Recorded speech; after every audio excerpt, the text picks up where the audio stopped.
Hey guys, welcome back to the channel. This is a story about what if Neglected Naruto was in Monster Hunter Harem. Before I start, please support for more amazing content and do consider subscribing to my channel and share this video with your friends. This is written by BattleCharger, link in description and support writer. Let's start the video. Chapter 1. Escape and Rebirth.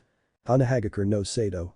It was a regular time in the village of Konoha. The birds were singing to the end of the day, shops closing, sun setting over the horizon, and mobs of civilians and ninjas alike are chasing a 5-year-old blonde. To strangers or travelers, this may seem strange and/or unorthodox. Why would a mob with ninjas that's duty is protect the people of the village be chasing down a boy with intent to maim or kill, whilst shouting demon burn in hell? This is for the yondaime and everyone you killed and throwing anything they can get their hands on, from rocks to kunes to sandals. To answer that, this is no ordinary boy. This boy that has bright blue eyes that could make the ocean itself jealous, with bright sunny blonde hair, spike in every direction imaginable, and an ever-present grin that to those who knew the boy knows that it is forced. This boy is none other than Naruto Uzumaki, the village's pariah, the village's demon, or for those who are chunin above, the Jinchuriki of the Kyuubi no Kitsune. Not that he know of it yet. Today is the 5th anniversary of the defeat of the Kyuubi no Kitsune, and shops are closing early due to the fact that they want to open up their stands near the town center for increased rate of customers and income. Just had accounting tutorial at school today, and it was kinda stuck in my head since the main festival of the Kyuubi's defeat will be held there. Back to the story, shops are closing early and ninjas who have been sent on missions are returning to attend this yearly event and to try and have a chance to try out the most popular attraction. The fox hunt. This attraction doesn't usually open until halfway during the festival, but the civilians and ninjas this year have been very eager to attend, so they decided to start early. So we now find ourselves reading the view of Naruto being chased by the mob of angry civilians and ninjas as they led him to the edge of town where the Sandaime, his guardians, will not be able to find him for a few minutes or hours. Which leaves enough time for the mob members to have their way with the village proclaimed demon. Naruto's POV. Run, run, and run. That's all I can think of right now. Gotta run so that those mean people won't be able to catch me. Come on. Don't fail me, legs. I kept running and running until I saw the gates and knew that the stalls and booths are going to block any other escape route. I made a mad dash towards the gate that seemed to be open just for me and the mob. I saw the shit-eating grins that the gate guards and the people near the booth gave me. They're so mean. What did I ever do to deserve this? How could I make all this pain go away? I questioned myself. As I thought those words, I didn't realize that I have made it out of the gates and have reached the woods forest that represents the fire country. I was about to stop and turn back because the mobs, usually stop chasing me after I pass the gates. When all of a sudden a kunai grazed my left cheek and I screamed in shock and pain. He's 5, just a remainder. I looked behind to see that mob circling around me like a pack predator hunts its prey. I was about to beg for forgiveness for whatever I have done when all of a sudden they pounced at me. Normal PA. Few minutes later, more like 45 minutes later. The half-dead, bloody and barely conscious Naruto lay in the ground in a pool of his own blood. His once vibrant blue eyes are now dull and gray, metaphorically, his usual bright sunny blonde hair are now stained crimson red, and his annoying grin turned upside down as a small whimper escaped his lips every few seconds.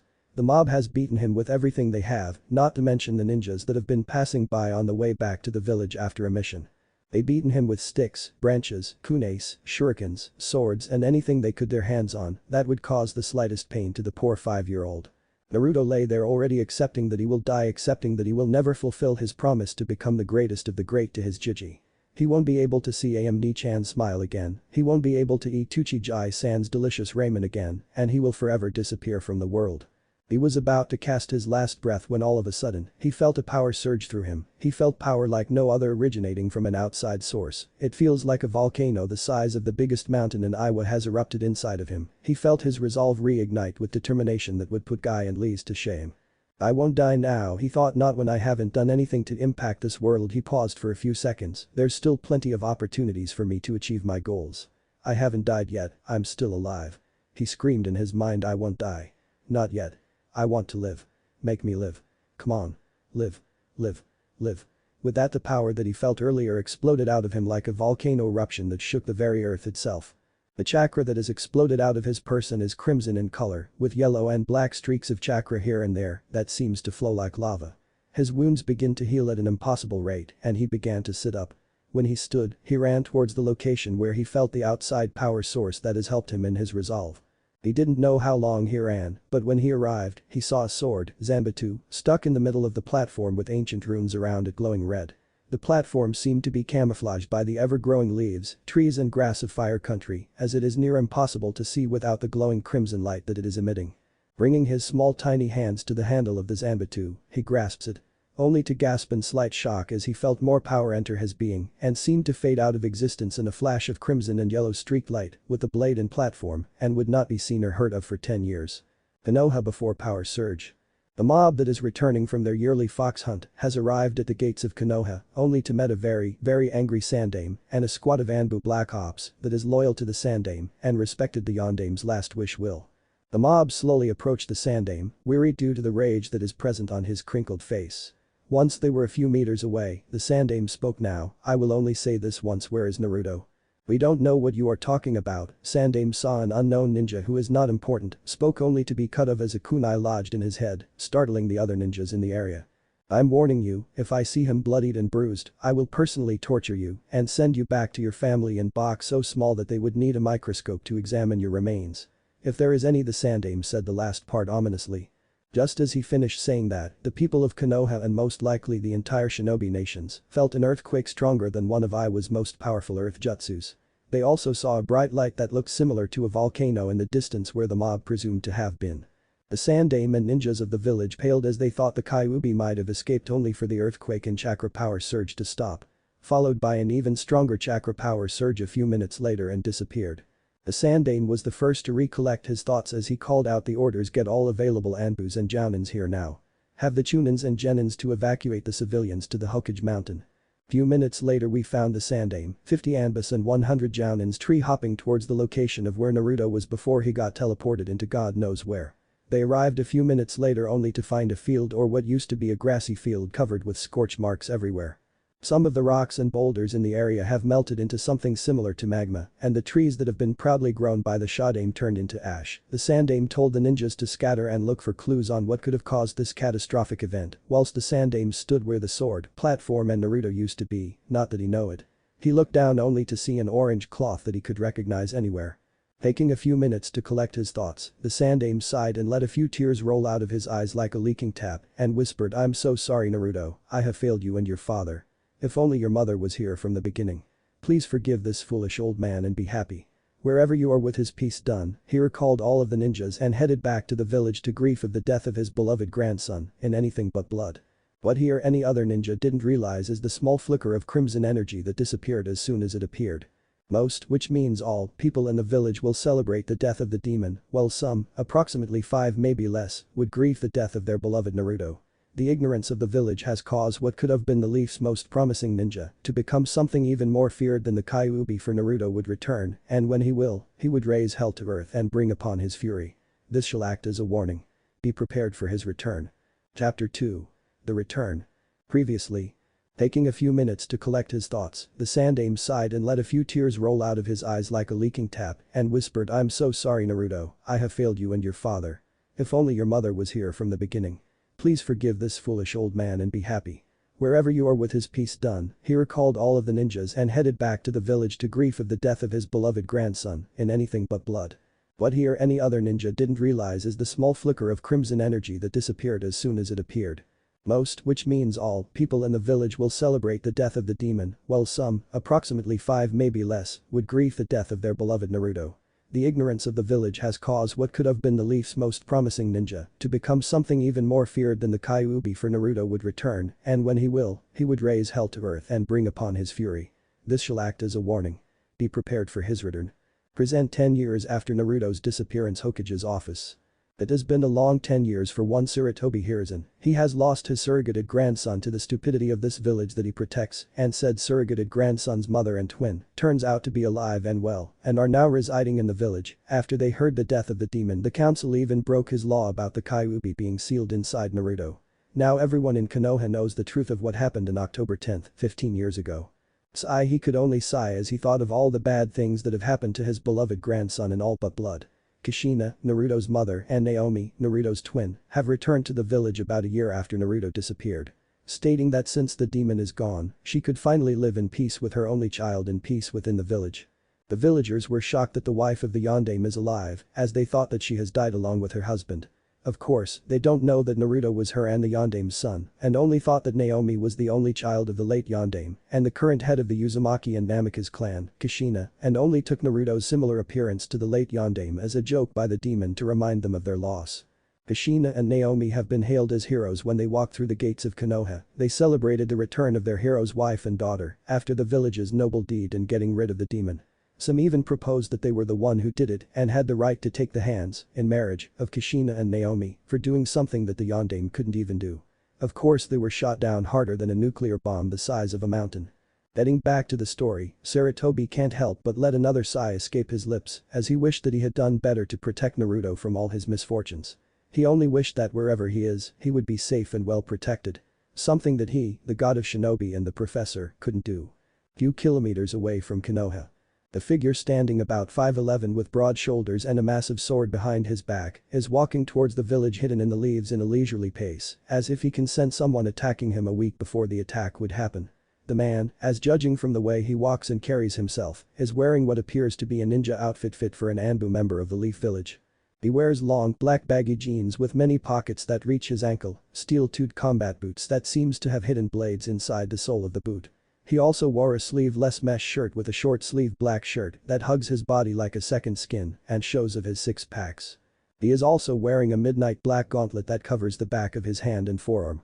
It also has small spikes at the tip of his knuckles and leather, protecting the rest of his right arm made of reptilian skin armor. On his left he just wore the usually Anbu forearm armor, only midnight black with the same material. He also wears shin guards, though it could not be seen due to the long baggy pants. He wears Anbu-like vest armor, which is made of a material that could come from a lizard-like creature, dragon, and a black face mask similar to one had a Kakashi, only it has crimson red lines, similar to the color of magma, vertically running from both sides of his cheeks, like Ichigo's hollow mask, the newest design one after he went full hollow on Ulquiorra. The figure is also wearing what appear to be shoulder guards made of the same material as the vest and gauntlet. The odd thing is that his eyes, they were red like blood and seemed to burn with a raging firestorm that could level the highest mountain and decimate a whole nation of ninjas. There is also what seemed to be red, tear-like marks running down the bottom of his eyes and disappeared behind his face mask, like Ulquiorra. He also seems to have sunny blonde hair with red streaks here and there that is shaped in a similar fashion as the second Hokage, Tobirama Senju, his haircut. The most peculiar thing of all is his massive sword on his back. It seems to have the same aura as Samehada, the greatest of the swords of the seven swordsmen of the mist, only stronger, more potent and wild. The size of the sword is nothing to scoff at either, it's nearly twice the size of Samehade in a shape of triangle, though it seems to be made of something that is considered to be a myth, dragon skin. The edges of the blade is made out of the toughest of all materials, even tougher than the Samehada. The blade also seems like it has magma-like blade in the middle of it that makes it look even deadlier. This is the sword of legends, a sword that not even the sage of the six paths knows of, a sword even stronger than the Kyuubi. This is the sword that is made from the shell, tail, claw of the almighty beast, a canter. And the name of the sword. A canter, the Deathbringer, Shiny no Hakobi Shu. If you want to know what the sword really looks like, please visit this website. Wiki a canter broadsword. Sorry if the description isn't that good, but I'm trying my hardest. And if you're wondering what the armor material looks like, Google a canter from Monster Hunter and imagine the skin of it being made as armor. This man is none other than Uzumaki Namikaze Naruto, or Namikaze Naruto. Since his traitorous mother decided to abandon him, he shall abandon the Uzumaki name. We'll explain how he knows later. Right now, he is making his way to the place where everything started and where everything is going to end. He is making his way towards the village hidden in the leaves. He wants answers, he wants what is rightfully his, and he wants it now. Few minutes later, Konoha's main gate. The man could be seen walking towards the gate of the village. The gate guards, who have been relaxing since their shift began, straightened their backs and tensed their muscle due to the fact that they were getting a bad vibe coming from the figure that is walking towards the gate. They noticed that the man, judging from his posture and the way he walks, is about 5'11" tall, which brings them to think that the figure is in his late teens to early 20s. They also noticed the massive sword stuck on his back, which indicates that the man is trained, and judging from the way he seems to be relaxed yet guarded at the same time, proves that the man is experienced in combat. The time the figure took to reach the gate seems like hours as the tension between two parties started to rise higher and higher. As the figure is but a meter or two away from the guards, one guard said halt and state your business. The figure did nothing but raise his right hand, which has the gauntlet strapped or melded into the skin, and reach for the handle of the sword, which is located on his upper right shoulder, just above the shoulder guards. The Chunin guards, taking this as a sign of an attack, took out their kunais and launched it at the figure, who acted as fast as lightning and drew the sword behind back to fast that it nearly made the Chunin think twice about attacking the man, since nobody, no matter how strong, could never imagine to hold or even lift a blade of such size with that kind of speed. Reacting quickly, one of the Chunin guards flared its chakra to alert every ninja in the village of a possible attack. A second later 8 Anbu appeared since they were patrolling near the area and felt the pulse of chakra from the Chunin. The Anbu saw the figure and his massive blade drawn and, like the Chunins, thought that the figure was about to attack and drew their katanas from their back and charged at the figure in a pincer formation, where they would corner the figure and trap them in an octagon-like formation, which would block the figure from going anywhere without having to face Anbu, unless the figure jumped, but there were Anbus that just arrived to stop that. As the Anbu came closer and closer, the figure just stood impassively, and just as the Anbu was within a few meters, the figure made a slashing movement with its drawn blade, and red lava, like part of the sword, extended and caught 4 of the 8 Anbus and severed their upper body from the bottom. At this, the rest of the Anbu regrouped and finally took a good look at the sword, which terrified them to the very core, as it looks demonic yet majestic at the same time. Having lost 4 Anbu as one swing, the rest pulsed their chakras several times to call in for reinforcement and the Hokage, or anyone powerful. It didn't take long for reinforcement to arrive, as they felt the second pulse of chakra and knew that it has to be urgent, as the pulses have meaning.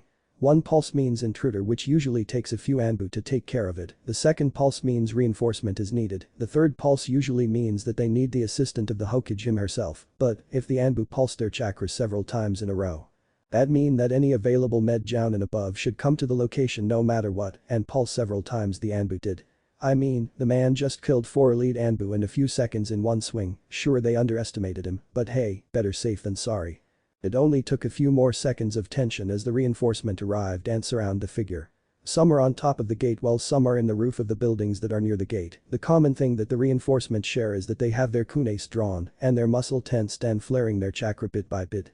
At the front of the crows is none other than Sarutobi Hiruzen, the current leader of the village before after the Yondaime Hokage, who is also known, the Sandaime, not the Yondaime, as the god of shinobi and the professor for his knowledge of all the jutsus in the ninja world, wearing his usual battle armor that fits for a samurai type of armor.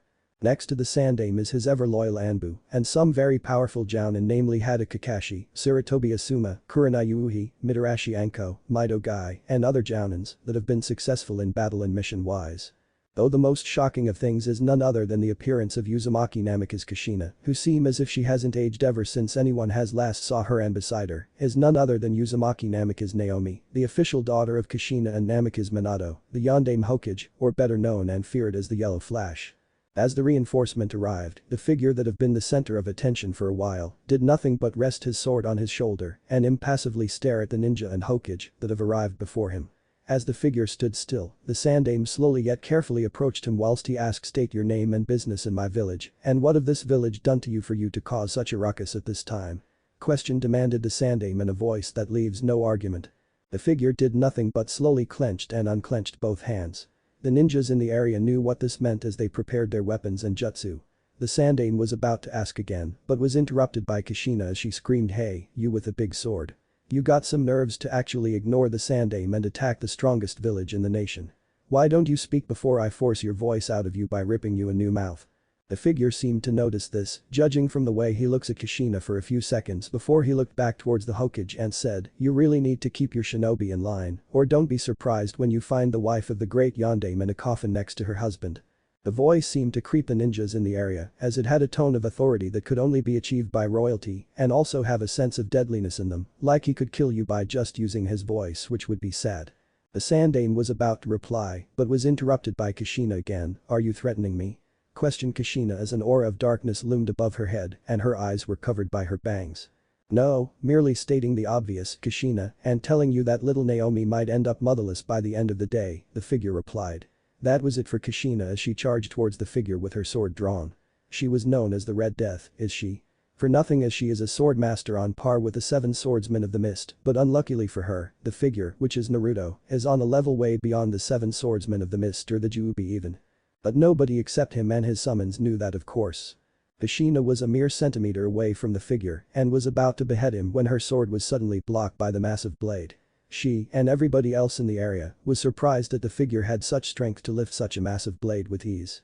Due to her shock, she didn't notice that the figure had pushed her back and lifted his blade high up his head to a downward slash. A mere second before the sword reached her head she, along with the Sandame and Konoha's resident swordmaster, Yugao and Hade, blocked the blade with their respective weapons, which is Enma in his adamantium staff mode for the Sandame, and the respective custom blades for Yugao and Hade, enhanced with chakra.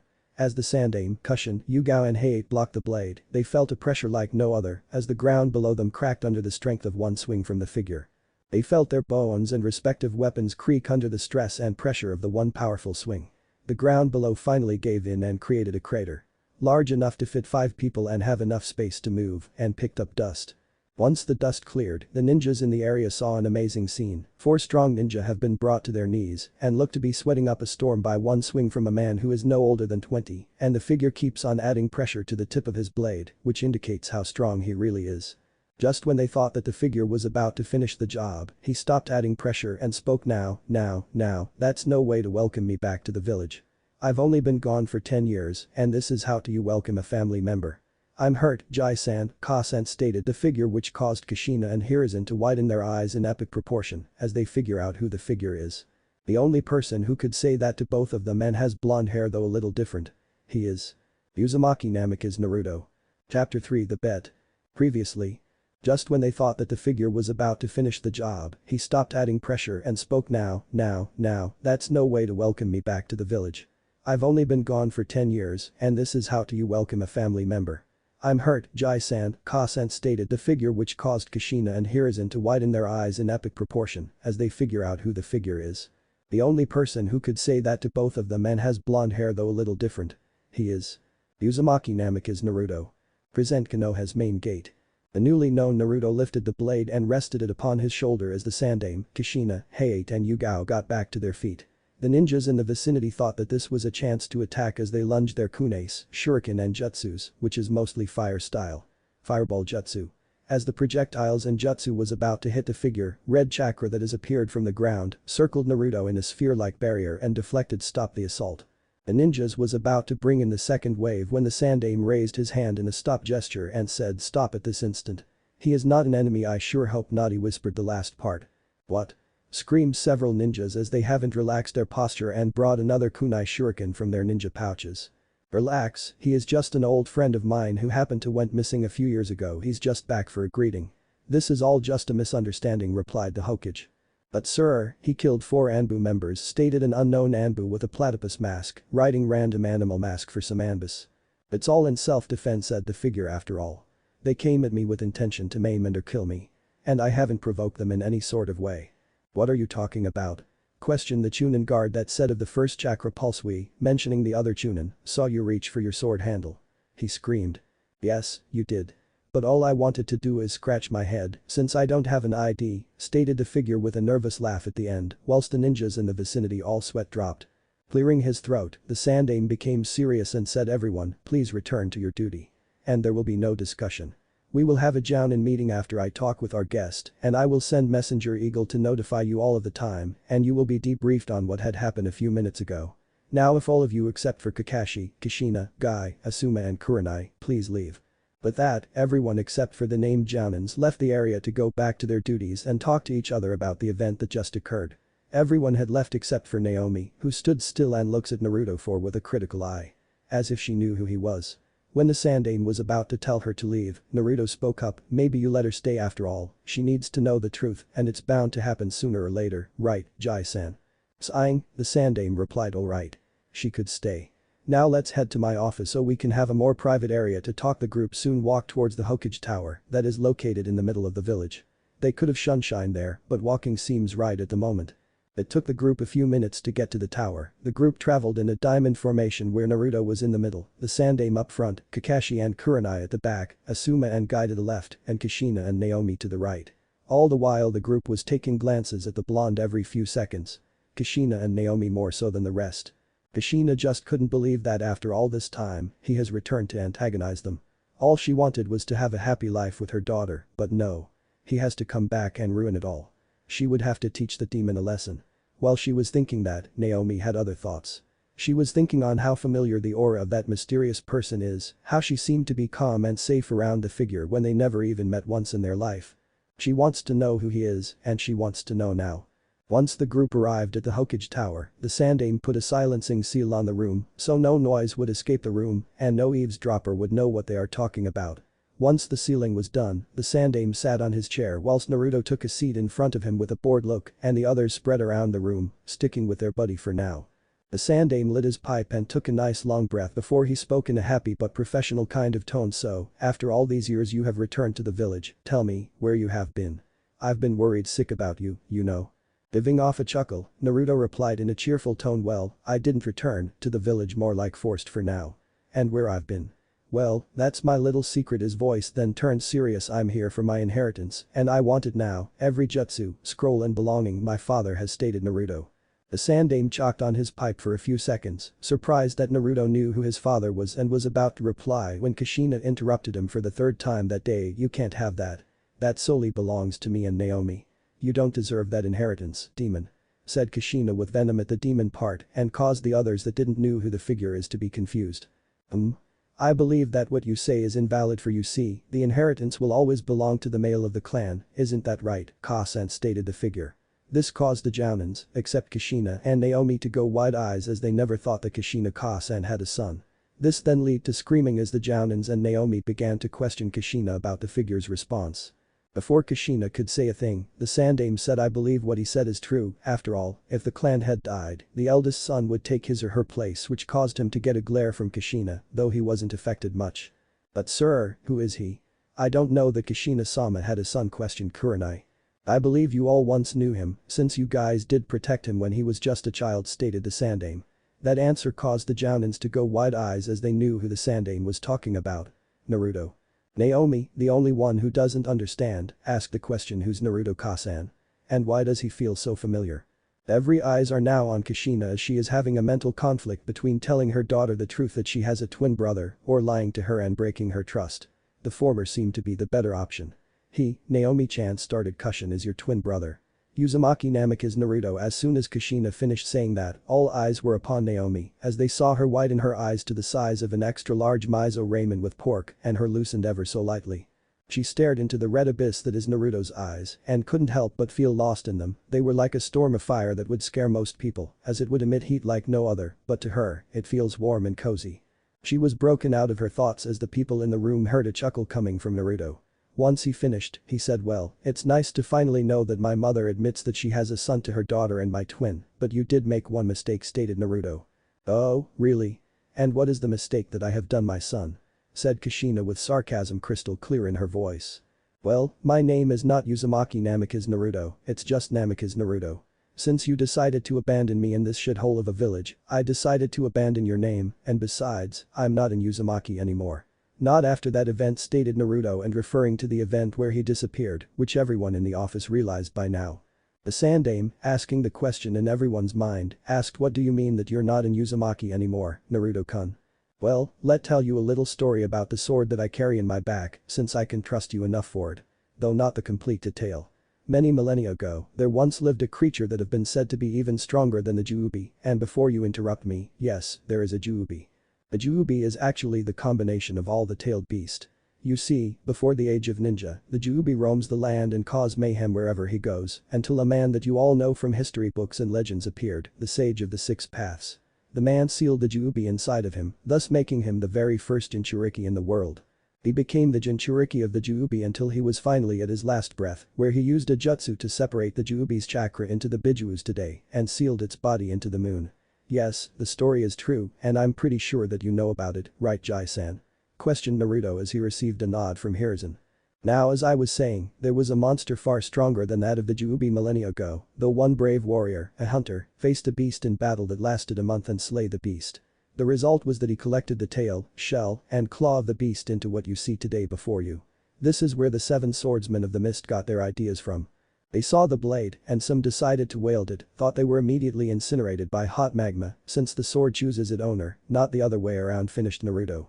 Once he finished, everyone in the room was gawking at how a man slay a beast far stronger than the Juubi before the time of chakra. They were also amazed that the sword chose Naruto as its wielder. Kakashi then asked a question, and what is the name of this monster? The name? Came the response of Naruto. Well, the name of said monster is a canter, the god slayer, and this blade, this is the byproduct of said monster, a canter, the deathbringer, shiny no Hakobi shoe, finished Naruto with a tone filled with pride and slight arrogance. Just a bit. The people in the room were a bit creeped out at the name of the monster and the blade, I mean a canter, the god slayer. It's like this monster is meant for to bring the destruction of the world, and the byproduct of that monster seems like it's meant to carry on its legacy. Well anyways, continued Naruto, what I meant that I'm not in Uzumaki anymore is just that, plain and simple. Its power influx during that incident caused part of my DNA to mutate into something completely different. Fortunately my Namikaze blood still stands strong, but my Uzumaki blood has been morphed. I won't tell you the complete details because it seems that I have said too much for now. Now back to where we were before, I want my inheritance, said Naruto, leaking a bit red. Lot of Kai killing intent, which caused the Sandaime and Kushina to stiffen, the Jounins to feel like the gravity of the earth just tripled, though they managed to stand up, although barely, and it caused Naomi to collapse to her knees and take big heavy breaths. How about I make you a deal, Naruto-kun, said the Sandaime as he felt the pressure lift and the others in the room was able to relax somewhat. How about you face your mother? He was stopped when he heard Naruto growl as his eyes began to change from red to sickly yellow with slits and the area around his eyes began to crack, similar to Sith eyes from Star Wars, I mean Kushina, to the right for the Namikaze inheritance, and after that, you could stay and continue your life in the village. Naruto put his hands on his chin as though he was thinking, how about I fight Kushina and get the hell out of here after I'm done beating the living shit out of her? Does that sound good? Replied Naruto. This surprised the Sandaime and the others, just Jounins in the room excluding Kushina and Naomi, as they thought that Naruto loves the village. What? Why would you leave the village that he was stopped by has abused me since the day I could walk, has ridiculed me, glared at me, throw rocks at me and raped me physically and mentally for years. From Naruto as he said the last part quietly so only the Sandaime could hear. The Sandaime felt really ashamed that all those things happened during Naruto's short life in Konoha, he felt so useless. He thought of all the things that Naruto have said and decided very well, you will fight the people that I choose including Kushina for the right of the Namikaze inheritance and your freedom, but should you fail, you would remain in the village and give it a second chance. For old time's sake, answered the Sandaime. Getting a nod and a slight eye smile from the blonde with red stakes, the Sandaime said, the tournament would occur in a month's time. Where are Jounins and you could prepare for it? Do you have a place to stay or should I get you some accommodation? Asked the Sandaime. No need, I have my own place to live.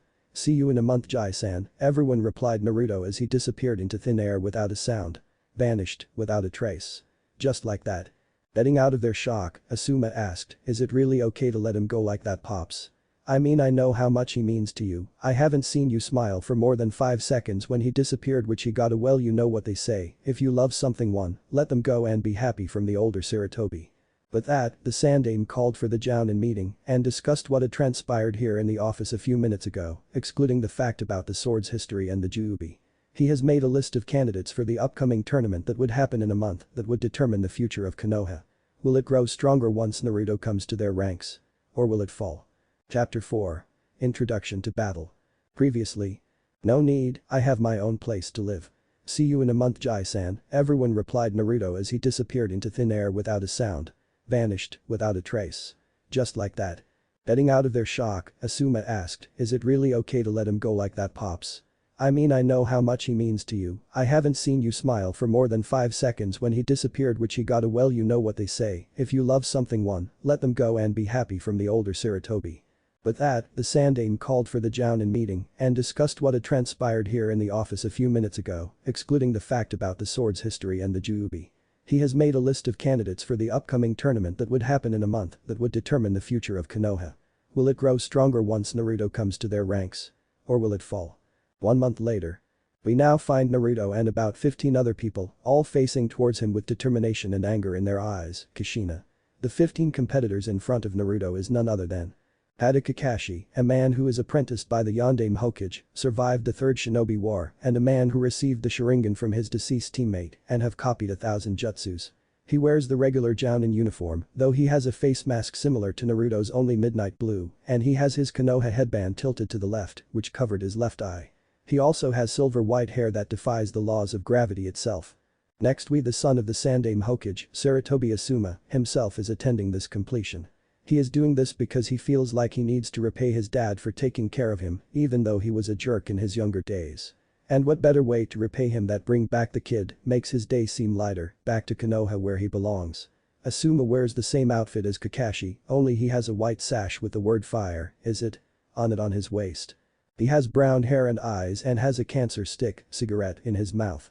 He took small puffs of smoke which indicate that he is either excited or nervous about this. Next to him stood Konoha's own Genjutsu mistress and one of the 6 ice queens of Konoha. She is Kurenai Yuuhi, and she is currently wearing what appear to be bandages in the form of a dress that doesn't halt her movement. She has jet black hair and a wavy-like haircut and crimson red eyes that spell beauty. Her reason for doing this is because she knew Naruto when he was just a kid and helps protect him from the villagers that dare to go against the Sandame's law. She was also attracted to his looks, and if he stays in Konoha, the possibilities of them, together, in bed. She stopped that train of thought because a blush began to grow over her face, which didn't go unnoticed by the other Jounins Anbus there. Beside her is none other than her best friend and Konoha's snake mistress, also one of the 6 ice queens of Konoha. She is Anko Mitarashi, and she is currently wearing a creamish tan high-collar trench coat that reaches her mid-thigh or knees. She is also wearing a mesh shirt with no bras and a miniskirt that covers little to no skin on her body. She was also here for the same reason as Kurenai, only she has a crush on him because he has been through the same pain as her and they could understand each other somewhat. Next to her is the ever so cheerful and energetic Mito guy. He is probably the weirdest of the batch to describe in this fic, but it's a must. Guy wears a green full-body jumpsuit that acts like a second skin, stripped orange warmers, and a jounin vest that goes over the jumpsuit.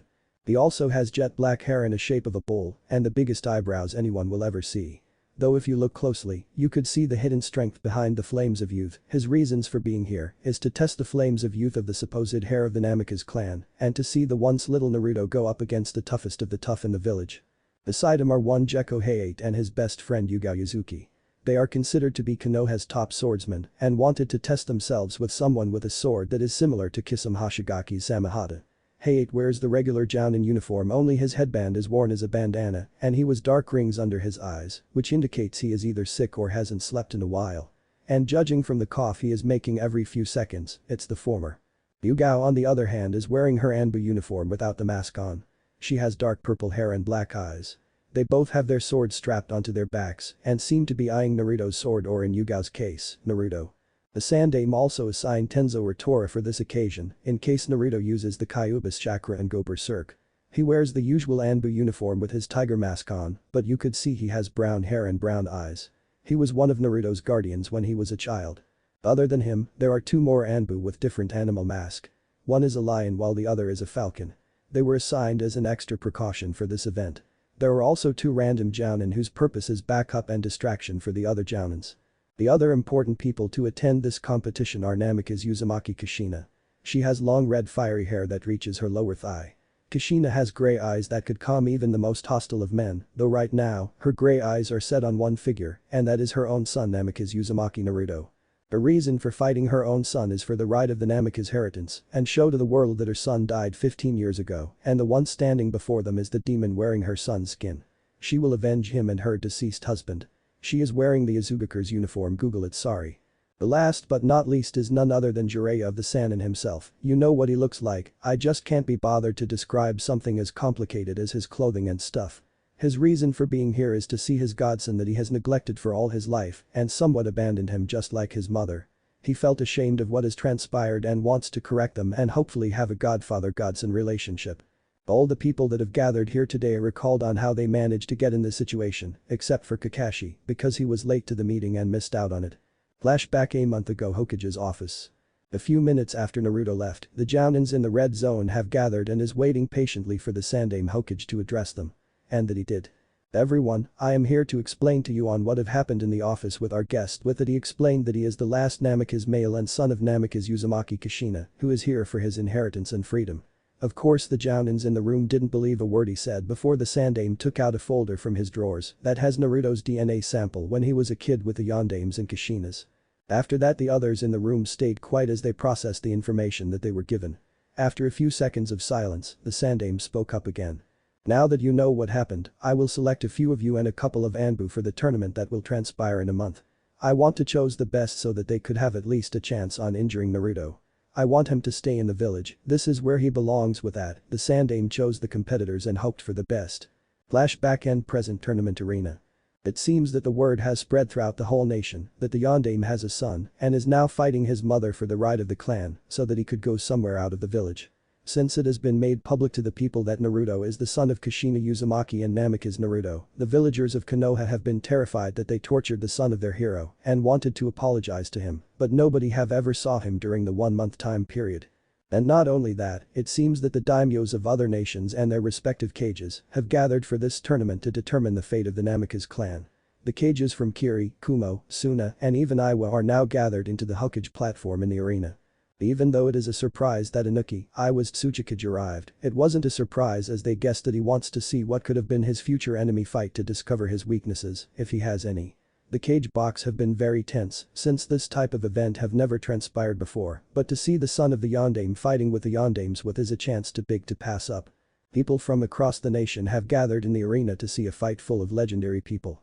Even the newly graduated academy students are present in this event as their senseis thought that this might be a good way to observe other ninjas fight without them having the chance of getting killed.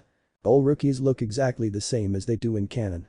Except Hinata, who is not shy, she is a true Hyuga and is wearing a cream white battle kimono of a Hyuga. All the rookies were excited about this, even Shikamaru, though he didn't show it like the others. Every one of the rookies are chatting with their groups about what will transpire in the arena as they never had something like this before. One teenager fighting against 14 of the top jounins and Anbu in the village, the Sandaime must be desperate. Speaking of the teenager, everyone in the arena has set their eyes on him as they took in his features. He is wearing what appears to be a ninja outfit fit for an Anbu member of the Leaf Village.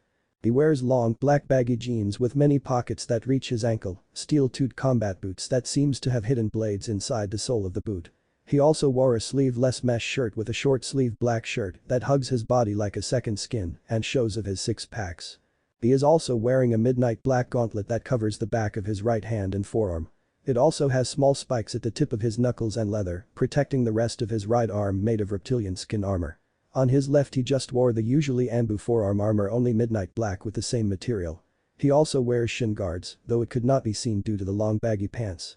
He wears Anbu-like vest armor, which is made of a material that could come from a lizard-like creature, dragon, and a black face mask similar to one had a Kakashi, only it has crimson red lines, similar to the color of magma, vertically running from both sides of his cheeks, like Ichigo's hollow mask, the newest design one after he went full hollow on Ulquiorra. The figure is also wearing what appear to be shoulder guards made of the same material as the vest and gauntlet. The odd thing is that his eyes, they were red like blood and seemed to burn with a raging firestorm that could level the highest mountain and decimate a whole nation of ninjas. There is also what seemed to be red, tear-like marks running down the bottom of his eyes and disappeared behind his face mask, like Ulquiorra. He also seems to have sunny blonde hair with red streaks here and there that is shaped in a similar fashion as the second Hokage, Tobirama Senju, his haircut. But what the people in the arena are watching carefully is the massive sword behind his back that could very well weigh a ton or more. It's nearly twice the size of Samehada, for those who have seen it and survived, in a shape of a triangle, though it seems to be made of something that is considered to be a myth, dragon skin. The edges of the blade is made out of the toughest of all materials, even tougher than the Samehada. The blade also seems like it has magma-like blade in the middle of it that makes it look even deadlier. Everyone, especially one Sasuke Uchiha, was wary of that sword because it seems to produce an aura of a wild beast. Speaking of the Uchiha, he is eyeing the figure as if he was judging him to be lower than the dirt that he walks on, and for those who is considered an Uchiha worshipper, pretty high by their standard. He is also keeping a close eye on the blade, it looks powerful, and he wants it. With that sword, he would be able to kill him. Once the fight is over, he will go to the council and demanded them to tell that Namek is dope to hand it over, or else. Back to the arena, the judge for the exam, which is the Sandaime himself, shined into the middle of the field and set up the rules, which is basically the same rules that they use for the Chunin exams, only no killing for the Jounins, they are too valuable to be killed. Though breaking bones and doing damage that would leave a seasoned Jounin in the hospital for months is allowed. This made Naruto eye smile. When the Sandaime was about to start the competition, Naruto spoke, "Hold on, 14 against 1 teenager. Isn't a little bit of overkill, Gigi?" "Well, technically, it will be, but you and I never set the number of opponents you will have to face." "Which I took to my advantage," replied the Sandaime. There were a few seconds of awkward silence before Naruto said, "Fair enough, but you know, this makes you look desperate for me to come back, and what would happen if I win? It would make this village look weak."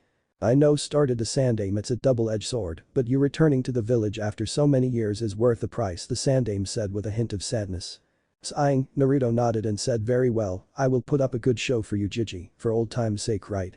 Getting a smile from Sarutobi and a grateful look in his eyes, the Sandaime said, very well before he shouted I welcome you the village hidden in the leaves daimyos of your respective countries and their respective cages. I know that this kind of event has never been recorded, but I hope you will enjoy the battle that will take place here between Naruto Namikaze against some of Konoha's best. I would suggest that you relax on your seat and enjoy the show for the winner of this tournament would walk away with the Namikaze inheritance, though it has a blood seal on it, so anyone besides Kushina, the Yandaime's wife or Naruto, the Yandaime's son, could not open. Basically it is pretty much worthless to the rest of you gaining a sweat drop from the cages, audience and competitors. But this competition is not only for the Namikaze inheritance, but for the alliance of Naruto Namikaze himself. This is supposed to be a village-only event, and I don't even know how word got out to the other countries, but I guess a fight between the strongest of Konoha's ninjas against the son of the Yondaime Hokage himself is too good to pass up. Anyways, I have said my piece, and now declare the tournament competition battle royal to start. Chapter 5. Battle Part 1. Previously.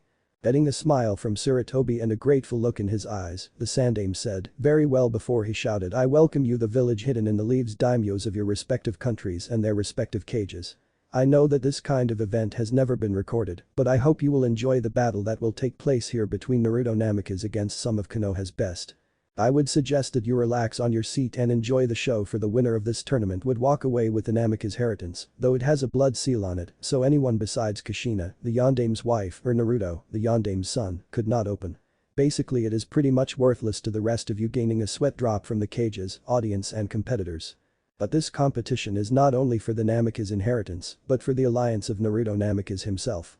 This is supposed to be a village-only event, and I don't even know how word got out to the other countries, but I guess a fight between the strongest of Konoha's ninjas against the son of the Yondaime Hokage himself is too good to pass up. Anyways, I have said my piece, and now declare the tournament competition battle royal to start. Present tournament. With that, the two jounins in the group rushed towards Naruto, in speed that proves their ranks, before the other competitors in the area could huddle together and form a plan or tell the two idiotic jounins to stop. Now most jounins would not rush like this, but they are extremely underestimating the blonde, for when the thought of them defeating the foul beast that is Naruto, they would be praised as heroes from the more hardcore Kyuubi haters and to those who still believe that Naruto is the Kyuubi incarnate.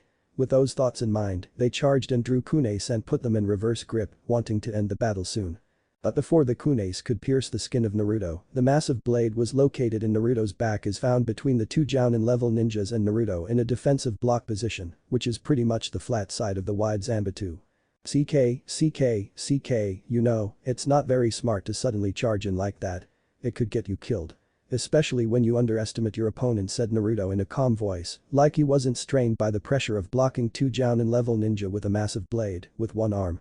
After he said his piece, Naruto gripped the handle of the blade with both hands before he swung the blade like a baseball bat towards the far end of the arena wall, in which caused the two jounins to be thrown like a rag doll. They were too surprised by the strength of the small figure to react upon that. Of course, before they hit the wall the two other Anbu managed to catch them, though they were flung a few feet back, even though they were adding chakra to their feet to help lessen the impact. Many of the civilians, cages and daimyos, were shocked at such strength being possessed by the young teenager for two reasons. The kid blocked a Jounin ninjas going at full speed with one hand and massive blade that look as if it's impossible to even move, and two, he just flung them back as easily as he blocked them. Of course, those who have been in the red zone knew of his strength and are surprised that those Jounins act so immature in ninja standards. Once the Jounins were caught, Asuma and Kakashi started making hand signs for their jutsus, which is wind style, great breakthrough and fire style, great fireball jutsu, respectively, whilst the others retreated far back to observe the blonde for an opening for them to attack. As Asuma and Kakashi unleashed their jutsus upon the blonde, it merged with one another and produced a blue flame with a white middle hurtling towards the blonde. They just hope it wasn't an overkill, but knowing what Naruto could do so far, it wasn't a surprise they have to go beyond overkill just to bring him down.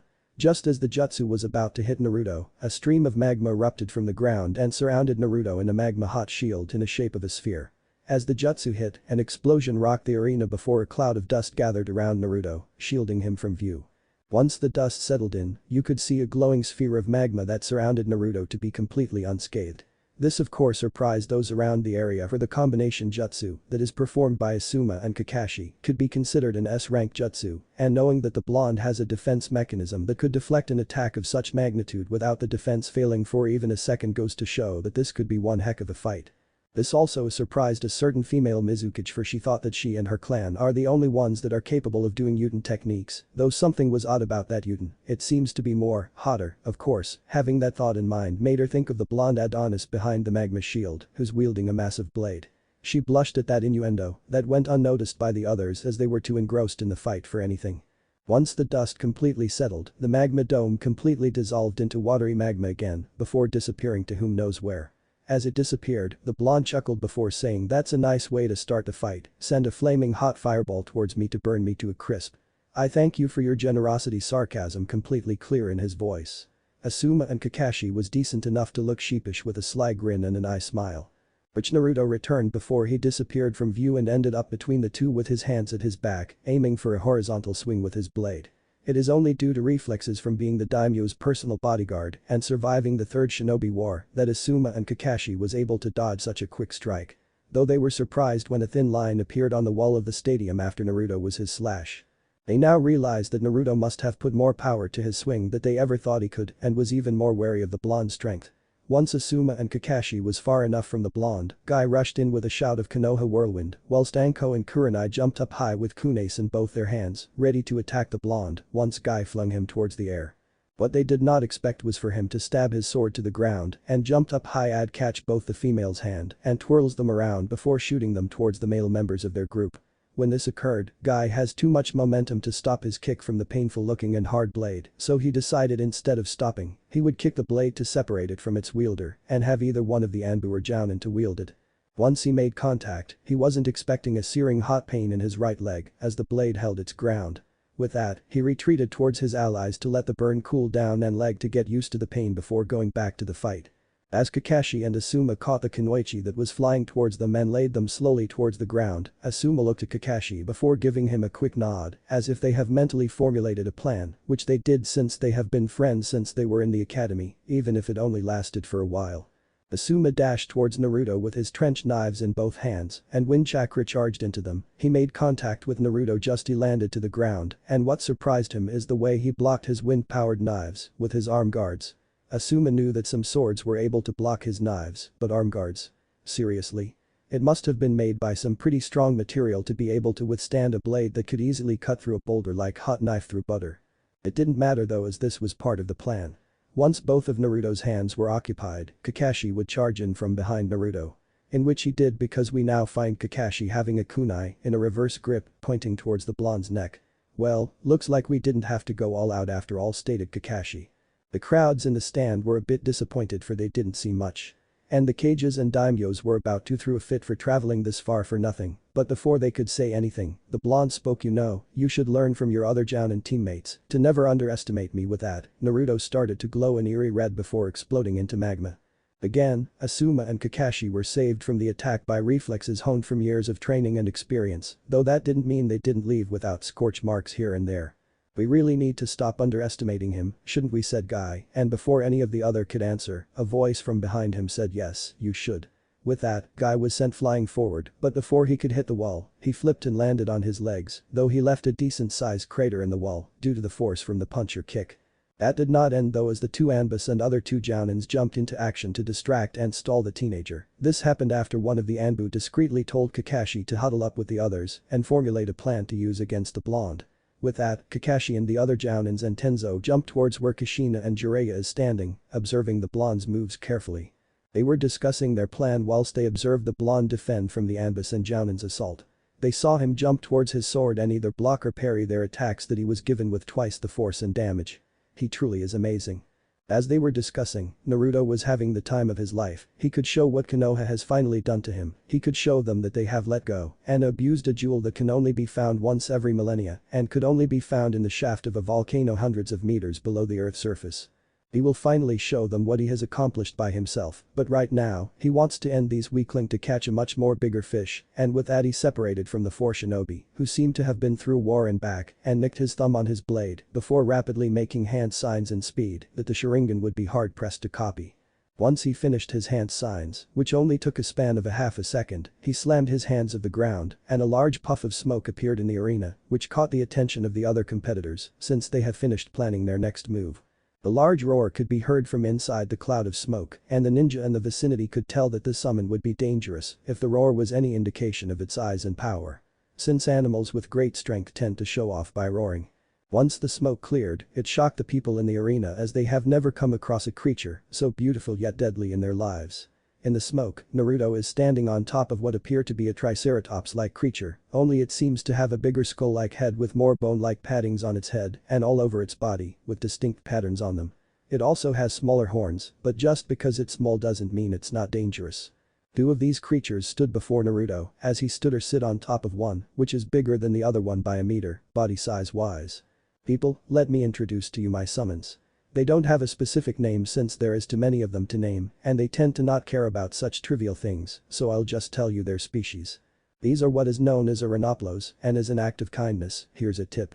Don't get in their way, said Naruto, and with that, the Renoplos charged towards the group of ninjas, but not before sending the two tired Anbu and Jounin towards the walls, clearly knocked out if the lack of movement is any indication. The group that consists of Kakashi, Asuma, Guy, Kurenai, Anko, Kushina and Jiraiya had one thing in mind besides throwing their previously plan out the window. Fuck the ninjas scattered around the arena to make sure that these Renoplos could not trample them like a bowling game. Them being the pins that is. It could have worked if they didn't count the sudden burst of a reptilian-like creature appearing from the ground. It has yellowish-brown skin with a small tuft of yellow hair behind their heads and a tail that seems to be built for swimming on water, not ground. They weren't expecting this type of attack, so Kurenai and Anko were not prepared and got scratched in their legs, and only the most experienced one managed to dodge unscathed. Once the creature already emerged from the ground, it surrounded the two Renoplos in a semicircle towards the group of shinobi that has been rounded up like a shepherd rounded up its sheep. Before anyone could make a move, Naruto spoke with a nervous chuckle. "Oh yeah, I would be careful about them too, these Ludrith may not look like much alone, but as a pack. They could take down the toughest of enemies," in which he received a mild glare from some of the shinobi from forgetting to mention about those creatures. They see a total of 2 Renoplos and 6 Ludrith, who were hissing, Ludrith, and roaring, Renoplos, at them. Now the numbers have changed from 14 against 1 to 7 against 9. It seems that payback truly is a bitch. With that, they all prepared to take on the small group of strange, unknown yet powerful summons and its summoner. It's going to be one hell of a battle. Chapter 6. Battle Part 2. Previously.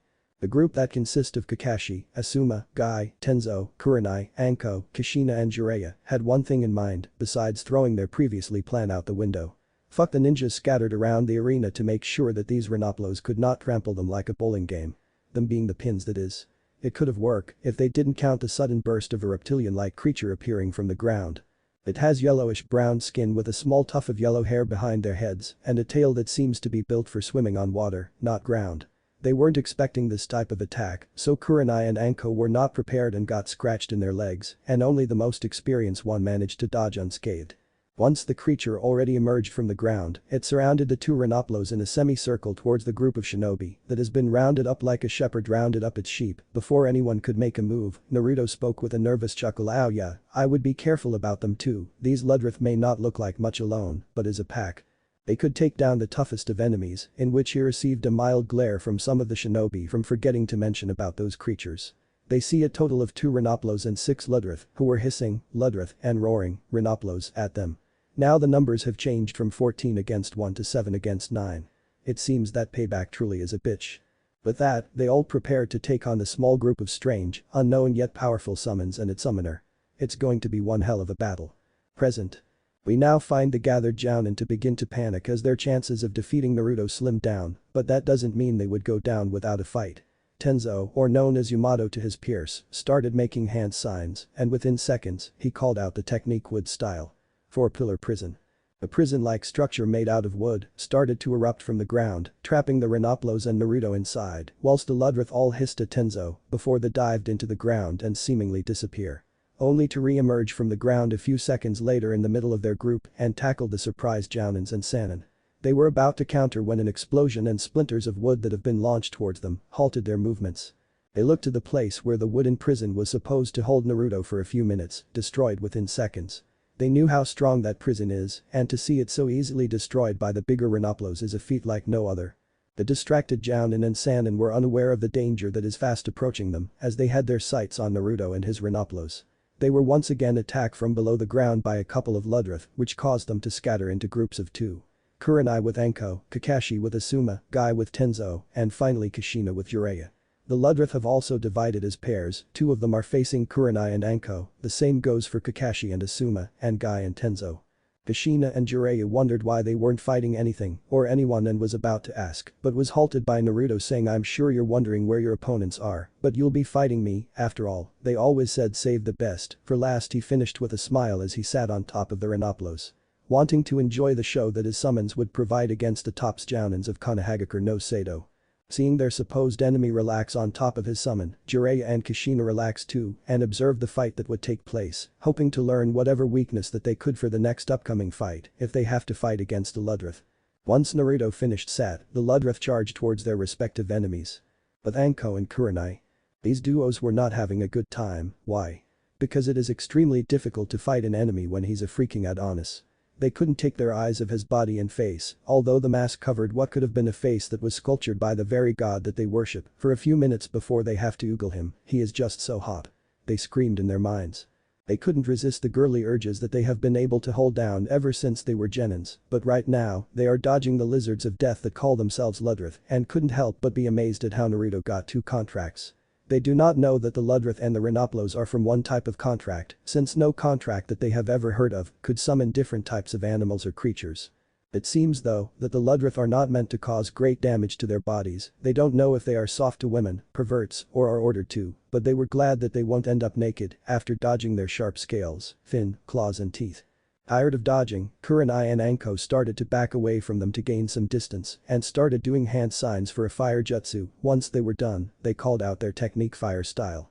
Grand Fireball Jutsu, and with that, they simultaneously sucked in a big breath of air and unleashed a massive fireball twice the size of an average man. The fireball was about to hit the target before the Ludrith seemed to suck in some air before spitting out a stream of muddy water or mud towards the fireball, which dispersed once it made contact with a liquid and element that is made to subdue a flame-based element.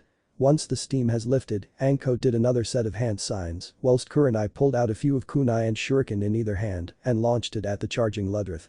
Kurenai launched her kunai that has exploding notes attached to their handle at the Ludrith closest to her, as Anko was running towards the furthest Ludrith with a shout of hidden shadow snake hands. The kunai that hit the legs of the Ludrith exploded and hurled the Ludrith back a few meters before stopping, and seemingly took little to no damage from that explosion. The snakes that was sent from the ever bloodthirsty Anko towards the Ludrith at the back was halted when the reptilian creature roared, and the snakes halted in their tracks, shrieking in pain, as the roar has a higher pitch hidden that could only be heard by other reptilian creatures. It's usually a sign of dominance for other reptiles that are trespassing in one's territory. The snakes that were sent to bit or strangle the Ludrith dispersed in a puff of smoke, leaving Anko wide open for an attack. Before both women could get over their shock at such a feat that the reptilian creature have pulled, the Ludrith charged towards the two unprepared women and tackled them towards the wall, which left a decent-sized dent. They were about to jump away, but were struck by a river of mud, which seemed to harden as soon as it made contact with their skin. They couldn't move a muscle, only their head was clear of the mud, but it's better than having mud cover their faces and suffocate them.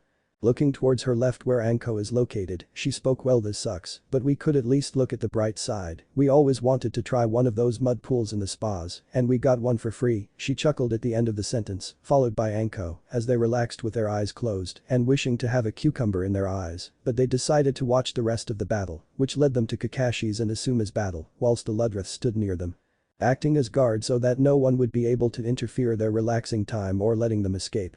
But Kakashi and Asuma.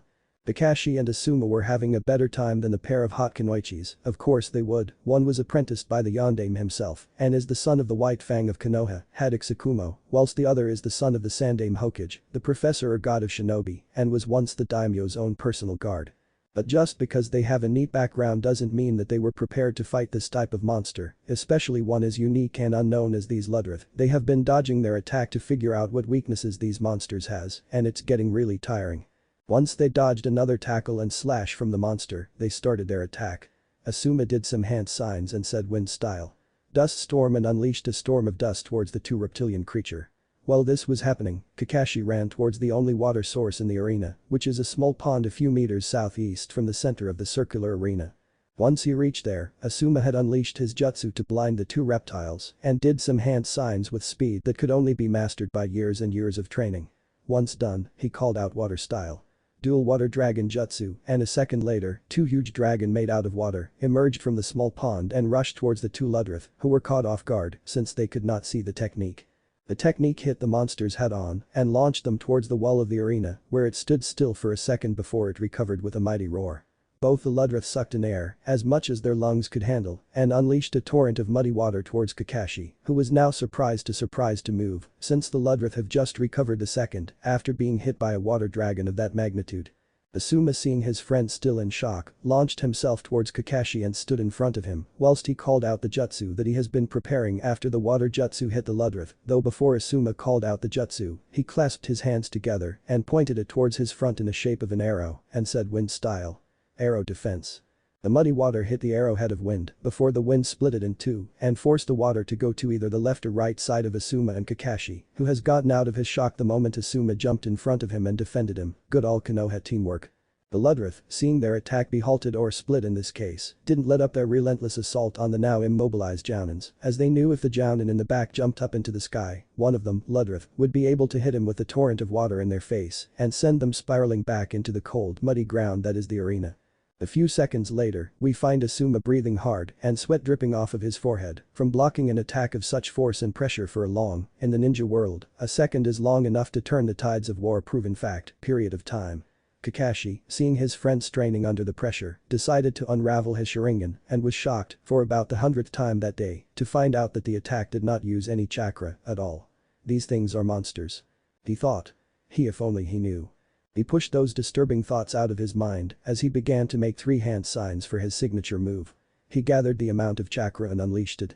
The people in the stadium, who were shocked beyond anything that these monsters' summons were able to go toe-to with Konoha's elite and the teenager himself being capable of defeating two Anbu and Jounin level ninja in a minute, heard what could only be described as 1,000 birds chirping and no consecutive rhythm. Their eyes were drawn towards the glowing blue hand, giving of sparks of electricity, of one Kakashi Haddock. Some already knew what this meant, while others were intrigued about this technique that Kakashi is about to use. Once Kakashi's jutsu reached its maximum damage point, he charged past Asuma while whispering, "You've done enough, rest for now, while I take care of them," and rammed his lightning-covered fist towards the water jets, shouting lightning blade. Kakashi thrust his hands forward and adding chakra to his feet to gain enough friction to charge forward in a faster pace, which was possible due to lightning's trait to be able to pierce anything. Kakashi was only two from the two reptiles before he realized that the current of the water seemed to weaken, and before he could register what has happened, one of the Ludrith landed on top of his body while wrapping its tails around the lightning-covered fist and slammed it towards the ground, causing an explosion and covered both their bodies. But Asuma, on the other hand, was sent towards the muddy ground due to the loss of the shield that is Kakashi. He was not prepared to move after using that much chakra on a wind technique of such caliber and was hit with a full blast of water to the face. If you wondering why the Ludrith that got Kakashi pinned didn't stop the water, it's because the Ludrith has scales and usually water just roll off of it, which happened. When the Ludrith that was spewing out the torrent's water halted its assault, it saw that Asuma was knocked out near the base of a tree near the wall of the arena. Clearly unable to continue the fight, and the only one left is for its opponent is Kakashi. But Kakashi. The dust that covered the body of the Ludrith that is Kakashi pinned settled down, only for the Ludrith to roar and temporarily causing deafness for Kakashi. The Ludrith then jumped off of Kakashi and saw that Kakashi straight away jumped out of the small crater as a Ludrith that has buried half its body in the mud tried to bit his left leg. The only reason he dodged was due to his sense of smell and the slight vibration that he is feeling through the slightly numb limbs. Kakashi knew that then and there, he was outmatched and outlasted. These things could probably last another hour of fighting. What kind of creature are these? It's like they were born to be the ultimate fighting machine. Getting those thoughts out of his mind, he decided if he was going to fail, he might as well go out with a bang. With that in mind, Kakashi straight away charged up a lightning blade in both hands and charged forward, wanting to end the battle before he was knocked out due to either the Ludrith or chakra exhaustion. The Sharingan plus dual lightning blade equals not good for his reserves. Kakashi was now on his last ropes as he charged towards the Ludrith that has regrouped and launched a torrent of muddy water towards him. Kakashi stretched out his hands with a scream and plunged through the torrent, only to reappear behind the Ludrith, only to collapse as his upper shirt was shredded by the pressure of the water and due to exhaustion. As he fell, one of the Ludrith disappeared in a puff of smoke, while the other just landed face first towards the muddy ground due to the wound it received on the right shoulder. Epic. with Guy and Tenzo. The duo, so far, are faring better than the other jounin due to the perfect combination of their respective skills, Guy with his speed and strength and Tenzo with his long-range assault and defense. They make a perfect team. Though it seems that they are slowly losing their strength due to blocking powerful claw strikes that could leave a decent-sized mark in the ground, tree of wall, and due to the sheer size and raw power that the Ludrith has under its lever scale. We now find Guy kicking one of the Ludrith in various places that he thought would be the weak spots, since it does help with normal reptilian summons, though this was not the case right now, as the Ludrith have a tougher muscle quality than other lizards reptiles, and their thick scale helps lessen the impact too. Guy was about to give one more final kick with all his might, lol, get it? Before the Ludrith's tail grabbed onto his legs and squeezed it hard, nearly breaking his bones, since it was the same leg that was injured due to the sword. Though before the leg could be broken, Ludrith was stopped by the approach of the other Ludrith, who was flying towards him after being thrown by Tenzo's wood style. Once the Ludrith hit the other, the grip on Guy's legs loosened, and as soon as it did, Guy leapt towards the location of Tenzo in an attempt to gain some distance from the obviously strong summons. Tenzo was about to do some hand signs and call out the wood style. Four-pillar prison when another puff of smoke seemed to appear. They looked towards their right only to see another Ludrith, only it seems bigger and hairier. And true to their words, it is another Ludrith, only it was twice their size, which makes them about 8-10 meters tall. It also has a huge mane similar to a lion, and having the same color tone as the other Ludrith's mane. They were surprised by this since they never thought another bigger version of the monster that everyone is having trouble with would appear and performed a mighty roar that shook the arena slightly. As the Royal Ludrith finished its roar, it charged towards the two jounin-level ninjas with speed that seemed impossible for its size and length. Though as the Royal Ludrith charged towards the two shinobi, it opened its mouth and unleashed an even bigger torrent of water towards them, which knocked them back a few meters since Tenzo did you have enough time to bring out a defense. Once the two jounin recovered, they saw the Royal Ludrith standing in front of the other two Ludrith, as if protecting them.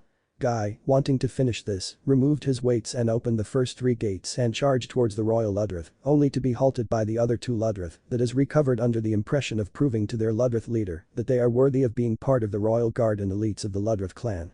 It took both Ludrith to stop Guy from reaching their leader, each by biting down one of Guy's legs. The one that bit Guy's right leg seemed to break it due to the extensive damage that has happened to that leg, having kicked a sword that is harder than the strongest steel, and having it being slightly crushed by one of the Ludrith is really taking a tax on his leg, so he was forced to close the gates and retreat to let his leg rest. Taking the retreating form of Guy as a sign to attack, the Royal Ludrith charged towards Tenzo, who was preparing hand seals, which he finished in time and called out wood style. Wood locking wall. As soon as he said that, wood sprouted from the ground and covered Yamato and Guy in a semi-sphere-like shape which blocked the Royal Ludrith, only for it to bite on the top part of the semi-dome and rip it off. Tenzo was lucky enough to dodge the sudden slash from the claws of the Royal Ludrith before he was mauled into mincemeat. Of course, he didn't forget about Guy as he carried the injured Taijutsu master to safety. Only to have the other two Ludrith to bat them away with their tails and separate them. The Royal Ludrith went towards Tenzo, while the other two Ludrith went towards Guy. With Guy is not having a good time, he just broke his right leg, which happened to be his main kicking leg, and he was whacked across the arena by a powerful tail, and it hurts like a bitch. Currently, he has to fight against two Ludrith, which he had trouble fighting one of them with both legs, and now, he only has one against two. Life is so unyouthful. Thought Guy as he observes his opponents. He only has a second to think of a plan as the Ludrith launched at him with their mouths open wide, wanting to take a bite at the green spandex-wearing jounin, only for the jounin himself use his hands to lift his body and dodge them and move to an awkward stance. Now many people look at the stance that Guy took odd, but nonetheless, effective. Guy is now standing on his hands with his face filled with determination looking towards his opponents. His left leg stood attention, muscle tensed and ready for anything it is given, while his right leg stood limply off the side of his body, even though it is broken, and is giving him waves of pain every time he tenses move the muscle. He is ready to use that leg if it meant he could beat one of them. There was a tense silence between the reptiles and Guy, each one judging their opponent with a keen eye. Nothing else mattered between them, not the slippery muddy ground, not the constant roar and cheer of the crowd, not even the rapid thumps of their hearts, nothing. A few more seconds later, the tense silence was broken by the movement of one of the Ludrith as the other spewed out a torrent of water towards Guy. It seems that the Ludrith purposely hit the other one to increase the momentum of the charge and cause more damage to Guy, but Guy was not going to give up now. If his eternal rival could unsummon one of them, then he could too. Using all the muscle he has on his arms, he charged towards ever-speeding bullet that is the Ludrith. During his charge, Guy has unleashed the fourth gate to gain momentum, speed, and with that comes strength power. Guy and the water-powered Ludrith meet at the middle and clashed, a wave of explosion occurred, and a big dust cloud covered the arena like a storm in Hawaii. The stadium shook under the shockwave that was created by the clash as the audience waited patiently on what would happen. They don't know who would come out of the smoke and who would be victorious in this battle, as they were now doubted that they might be able to win against an opponent as strong as Naruto and his summons, especially the big ones. Before the audience could think further on that situation, a green glow seemed to have escaped the smoke's grasp and is currently charging towards the remaining Ludrith. The green blur is then revealed to be Guy, a really beaten up and bruised Guy. You could clearly see that his right leg is hindering his movements, and you could also see the after effects of activating the fourth gate while not opening the first three. Guy's muscle was strained and it hurts to even move his awesomely huge eyebrows, but for the sand aim, he must continue. Using that ever-strong flames of youth. Guy pressed forward and crashed to the Ludrith, making it slid back a few meters before it stopped and collapsed due to the heat that was caused by the first clash and due to the friction which generates heat energy, followed closely by Guy as he was exhausted for using the gate while on his hands. And crashing on the enemy twice in a row. I just hope that this would be sufficient enough to bring Naruto back. Good luck Jiraiya-sama, Kushina-sama. With those final thoughts, Guy succumbed to his highly needed sleep. Epic. But Tenzo, a man who was said to be as emotionless as a rude operative during missions, which he considered this battle royal as one, is now screaming like a little girl as the royal Ludrith tried to either chomp, slash, cut or shred him to pieces. He is terrified. All he was supposed to do is help the other Jounin in case Naruto ever uses the Kyuubi's chakra and go berserk, but now, he is fighting his own battle with a monster that won't give him a break. Currently jumping from one place to another as he tried to gain distance between him and the beast before him, he is hard pressed as the reptile is faster and more agile than the others that he has faced. A few minutes of dodging, screaming and praying later, Tenzo was far enough to call upon his technique which he shouted water style. Tearing torrent, the gathered water in his palm shot forward in an attempt to hit the reptile and at least injure it, only for it to be blocked by another powerful torrent coming out of the mouth of the royal Ludrith. They battle for dominance as they kept on pushing more chakra water in their attack, trying to overpower the other. Being a massive beast such as the royal Ludrith, it come with a few quirks, one being that its attacks are far stronger than the regular Ludrith, as is able to keep the water torrent longer than the regular. It was soon clear that Tenzo was losing this battle, as the muddy torrent coming from the royal Ludrith is starting to get closer towards him, until it did and launched him towards an unexpected tree. He landed with a grunt of pain and started another technique, which he said wood style. Tree bind flourishing burial. As soon as he said that, hundreds of small, little roots sprouted from below the royal Ludrith and began to encase it in a cocoon of wood, which soon started to appear like a tree, but before the tree could encase the face and neck of the royal Ludrith, it launched a powerful stream of muddy water towards Tenzo and promptly knocked him back towards the wall of the arena. He could have escaped, but the mud started to harden the same way it did with Kurenai and Anko, only this time, it's quicker and stronger. Tired because of the previous technique, he decided that now is the best time to rest. Even though he didn't manage to dispel the summon, he managed to trap it for now. But Naruto. Now that all the Jounins and Anbu have been taken care of, he turned his attention back to his supposed godfather and mother, before saying now that the annoying bugs have been dealt with. We could finally fight in peace, a battle between family that would decide the fate of the clan and its alliance. He finished with a laugh filled with mirth that irked a few shinobis in the area. He leaped down from the Renoplos and said. So, shall we dance? Present with Rookie 9. The new team that has recently graduated from the academy, also known as the Rookie 9, consisting of 1. The ever-stoic Shino Aburam, son of Shibi Aburam and Maya Aburam, heir to the clan and an expert at tracking, espionage and infiltration. Shino wore a large trench coat with a hood and high collar that covers his entire body, face including. He has brown shaggy hair underneath the hood, brown eyes that are covered by a small, circular sunglass, similar to one that his father wears. Shino, while watching the match, could not determine what type of animals that this Naruto has summoned. Being from a clan that specializes in bugs, the family have thought that it would be useful if they learn reptilian-like creatures due to the fact that some reptiles love bugs. If they happen to run across a ninja who summons one of those reptiles, the Aburams would be prepared to counter.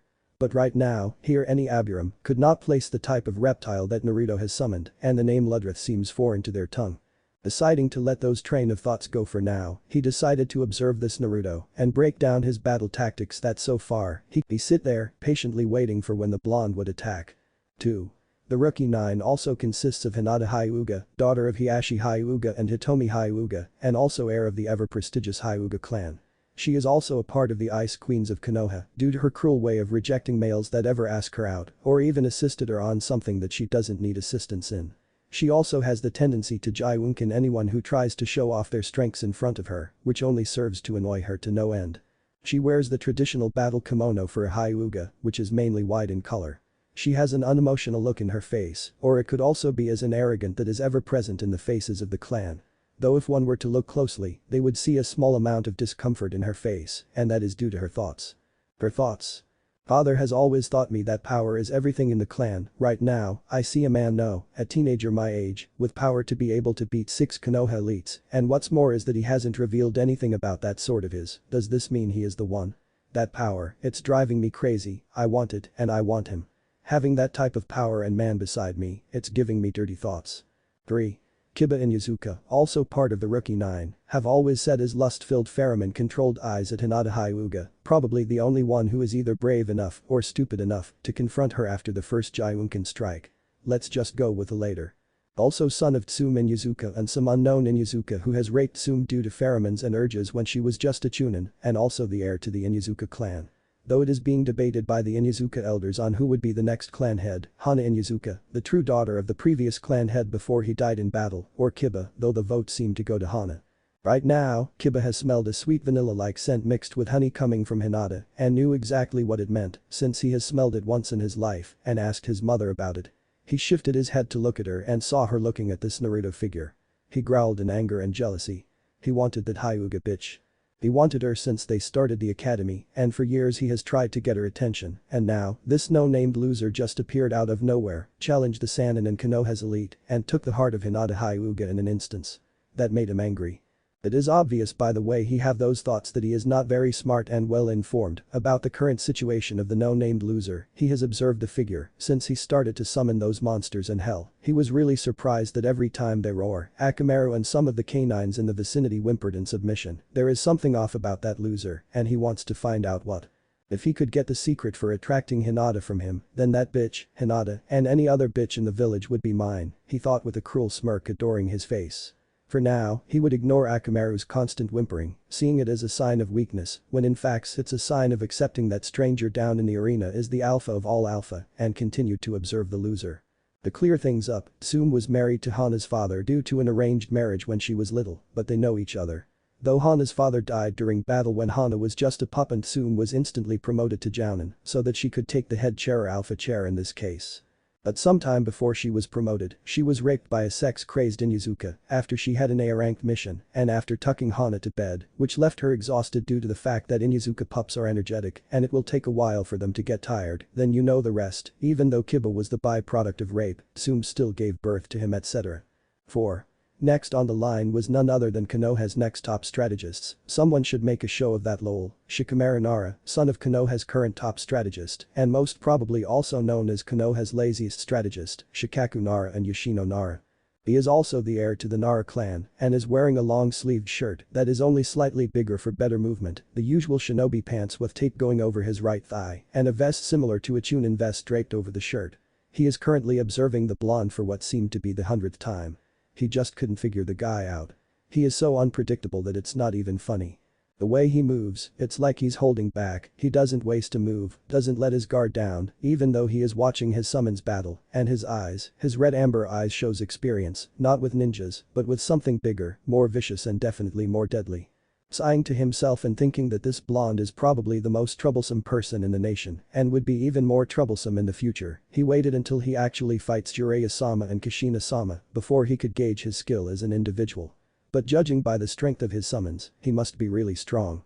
With that, he put his keen eyes on the blonde again, trying not to miss any details that could be vital for the future of this villager ninjas. 5. Besides Shikamaru, is his best friend Choji Akamichi, son of Chaozu Akamichi and Keiko Akamichi, also the heir of the Akamichi clan, known for their fa-hem plump bodies and massive strength. Choji is wearing the regular Akamichi battle robe, or tunic, or gown, in the color red, with samurai-like armor adoring his chest and waist. He has currently stopped eating his endless supply of BBQ chips that he somehow always has on his person, don't ask where he keeps them for even I don't know. As I was saying, Choji has forgotten eating his chips the moment Naruto summoned those reptilian creatures and had them engage the Jounin down in the arena. Some point during the match, Choji's bottom mouth has loosened from the top half and now lay on the ground. Where a pair of birds just nestled in their new nest after placing some twigs and leaves near the jagged rocks that is Choji's teeth. Chaoji, not realizing he has a bird's nest at the bottom of his mouth since he is too preoccupied with the match that has knocked out his sensei, Asuma, started to pull out a pack of popcorn from somewhere and began to shove it up his mouth. The first few bites seem odd to him due to the squishy and feathery quality of the popcorn, but took that as a new flavor.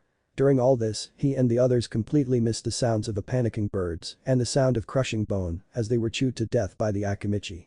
Poor birds. 6. Ino Yamanaka, also a member of the Rookie 9, daughter of Inoichi Yamanaka, second in command of the T&I department, and Maiho Yamanaka, is eyeing the blonde Adonis like a piece of meat, which every female in the vicinity, whether they have boyfriend or are married, is doing. She is enjoying the fact that every time the blonde moves, his muscle ripple and his shirt compresses to his body, showing more of that six-pack that she is drooling at. When the male blonde first appeared in the arena, she would admit that he is hot and would probably be nothing compared to Sasuke, but after seeing him fight in the first few minutes of the tournament, she knew that Sasuke could never do what this Naruto could. And that fact was also proven when Naruto summoned these monsters had them the battle with the Jounin. OMG. Forget Sasuke. I want him. She screamed in her mind, she could probably have an orgasm right now if it wasn't in public due to the coolness and hotness that the blonde in the arena is emitting. She wants him. And she wants him now. 7. Next to her are her supposed best friend and rival of love, Sakura Haruno, who is probably the most useless girl in all the Rookie 9. She has pink hair that is cut short, wearing a pink blouse-like shirt with mid-thigh length biker shorts. Currently, she is observing he blonde and comparing him to her Sasuke-kun. That blonde idiot is nothing compared to my Sasuke-kun. I bet Sasuke can do better than him, defeat them in a blink of an eye. Thought the ever so useless fangirl. Having more thoughts like those going through her head with inner Sakura agreeing all the way, she continued to watch the blonde idiot who is about to get his ass handed to him by the Sannin and the wife of the Yondaime, or that's what she thinks. 8. Right beside her is none other than the Uchiha fag itself, named Uchiha Sasuke, son of the ever-arrogant Uchiha Fugaku and Makoto Uchiha, also the heir of the clan, and one of the few survivors of the Uchiha massacre performed by his older brother, Uchiha Itachi. He is wearing an open-chest long-sleeved shirt that showed off his wimpy muscle, a pretzel-like contraption that looks idiotic tied around his waist, holding up Unichikudo, and wearing slightly baggy dark blue ninja pants. Observing the blonde and all his power, the Uchiha grew jealous and thought that power, those summons and that blade, it should be mine. I'm an Uchiha, an elite, I deserve all that power. Not that no-named loser. I will go to him and demand him those items, or make an example out of him to those who disobey me. I am invincible, and nothing will stop me. With those weapons, I would be able to kill him. He continued to observe the blonde, or more likely the massive blade that he is wielding and the summons, imagining himself with those weapons and defeating Itachi. It almost made him squeal in glee at the thought almost, though a small whimper-like squeal was heard around the area, but most thought that it was the same squeal that happened a few seconds ago when Chaoji ate popcorn, so they left it at that. Getting those thoughts out his head, Sasuke continued to watch the dope whilst imagining himself in the blonde's place and thinking of a way to obtain those weapons. A smirk appeared on his face. 9. The last, but definitely the strongest of the Rookie 9, is probably the most powerful of all the Rookie 9, even though she is a genin by rank, she is probably high chunin to low jounin as raw strength-wise, even though she went to the now dubbed Red Zone a month ago, she was forced to come by her mother because she wanted to keep an eye on her. Uzumaki Namek is Naomi, a teenage woman that looks like her mother, with the difference being the blonde streaks that run across some part of her long wavy hair. She also has her mother's violet eyes, only a little brighter. She is wearing an orange long-sleeved shirt and with the torso part being black and stopped just an inch or two below her ample mid-C cup breast, which shows off her toned stomach. There is also a red Uzumaki swirl right in the middle of her shirt, or more specifically right in the middle of her breasts. She is also wearing the usual shinobi pants with a custom belt that has a ribbon instead of the buckle. She adorns a Konoha headband on her left bicep, while her right bicep is occupied by an Uzushio headband. This is what she technically looks like just with some modifications. Art Kushina Uzumaki 63,587,862. She has been very restless this whole month due to the fact that her mother has told her that this Naruto is actually her brother, well, half-brother now, since half his DNA structure was destroyed due to the incident 10 years ago. When her mother and her went home the night she found out about her brother, they had a heated discussion about Naruto. Flashback a month ago after meeting. Kushina and Naomi are found walking back to the Namika's compound, Kushina supporting a face filled with anger and rage, whilst Naomi had a look of confusion, longing and anger, not at Naruto, but at her mother, who have kept her in the dark about her brother who she said was dead. There was a tense silence between the two as neither of them could look each other in the face without breaking down, so they decided to avoid contact until they reach home. It didn't take long for them to reach the house, and once the doors were closed and the security seals activated, Naomi looked at her mother and stared right into her eyes, tears streaming down her beautiful heart-shaped face. Why? She started. Why did you tell me I had a brother? Or more importantly, why didn't you tell me that my brother was alive? You said he died the day he was born. You said. She was interrupted by Kushina saying, enough Musum, don't call me that. Not until you answer my question. Screamed Naomi with hoarse voice. Sighing, Kushina began. He is not your brother, and your brother did indeed die the day he was born. The person you saw is the demon Kyuubi no Kitsune in the body of your brother. She was interrupted by Naomi, who screamed, liar. That's not the Kyuubi. Legends say he evil. Full of menace. I don't sense any of that in him. Towards you maybe, but not towards the Hokage and the other Jounins in the room. Not towards me. I felt warmness from him, love, compassion. Nothing you or the book said about the Kyuubi is in him. He's just trying to trick you with his false kindness. Once you let your guard down he'll attack you. Kushina replied. What do you have against Naruto? Questioned Naomi. But that thing is not Naruto. Naruto died the day the Kyuubi was sealed inside of him and took my husband away from me. Screamed Kushina as she grew tired of this endless squabble. Naomi looked at her mother. No, Kushina, with wide eyes as she finally understood, is that it? She asked in a quiet voice. Is that why you hate him so much? Because the Kyuubi took dad? Or because dad sealed the Kyuubi in Naruto that caused this? Said Naomi. No, it's. Kushina tried to reply, but Naomi said, so if the Kyuubi was sealed in me, would you abandon like you did Naruto? Kushina hesitated before she tried to answer, but before she could, Naomi had a look of realization at what her answer would be. Oh my god, you would? Wouldn't you? It wasn't a question. It's more like a statement. With that, Naomi slowly backed away from Kushina and headed towards her room with silent tears at the thought of having her mother abandon her the same way she abandoned Naruto if the Kyuubi was sealed inside of her instead of her Nai-chan. No, Musum, please. Kushina tried to hold Naomi's hand while pleading her to understand. Before Kushina could grab Naomi's hand, Naomi brought it up to her face to cover her mouth, while the silent stream that ran down her face never stopped for a second. No, please, just leave me alone. Don't call me Musum, don't talk to me, don't do anything to me, just leave me alone, Naomi replied in a quiet voice as she ran upstairs to her room, slamming the door and locking it behind her, leaving Kushina in the hallway in front of the main door, alone, and slowly tears started to drop from her face as a few sobs of pain and sadness escaped her mouth. This is all you full demon, if you haven't returned, thought Kushina angrily. Flashback end with Naomi. True to her words, Kushina did not talk to her, she just left her alone for the whole month. Of course Kushina, tried to make up conversation a few times during the month, but Naomi just quietly shook her head in a negative way. She wasn't in the mood to talk to her mother. Brandishing these thoughts out of her mind, she began to think back to the day where Naruto and her had a talk, which occurred the same day that Naomi and Kushina had a fight, right after Naomi slammed the door. Flashback end with Naomi. Naomi blushed at the thought of what they did that night. She calmed her thumping heart, tried to hide the wet spot located in her crotch, and looked the other way so that nobody would notice her flushed face and looked towards the arena. She had learned about sex in school and from her mother and had even masturbated to try to know what it feels like, and she has to admit that it did felt good, but sex is in a whole other level. She enjoyed it and she wants more, but right now, her beloved getting ready to fight Jiraiya Kaifu and her mother. Silently cheering Naruto for victory as she recalled what Naruto wrote in the note that he left. I love you. But the cages were absolutely stunned at what had transpired in the arena before them. A teenager had just defeated Konoha's elites with just his summons. It was really disturbing at how powerful this unknown summon is, not to mention the summoner has not revealed anything yet. The cages, other than the Sandaime Hokage, seeing this as a chance to gain the last Namikas into their ranks, started to plot.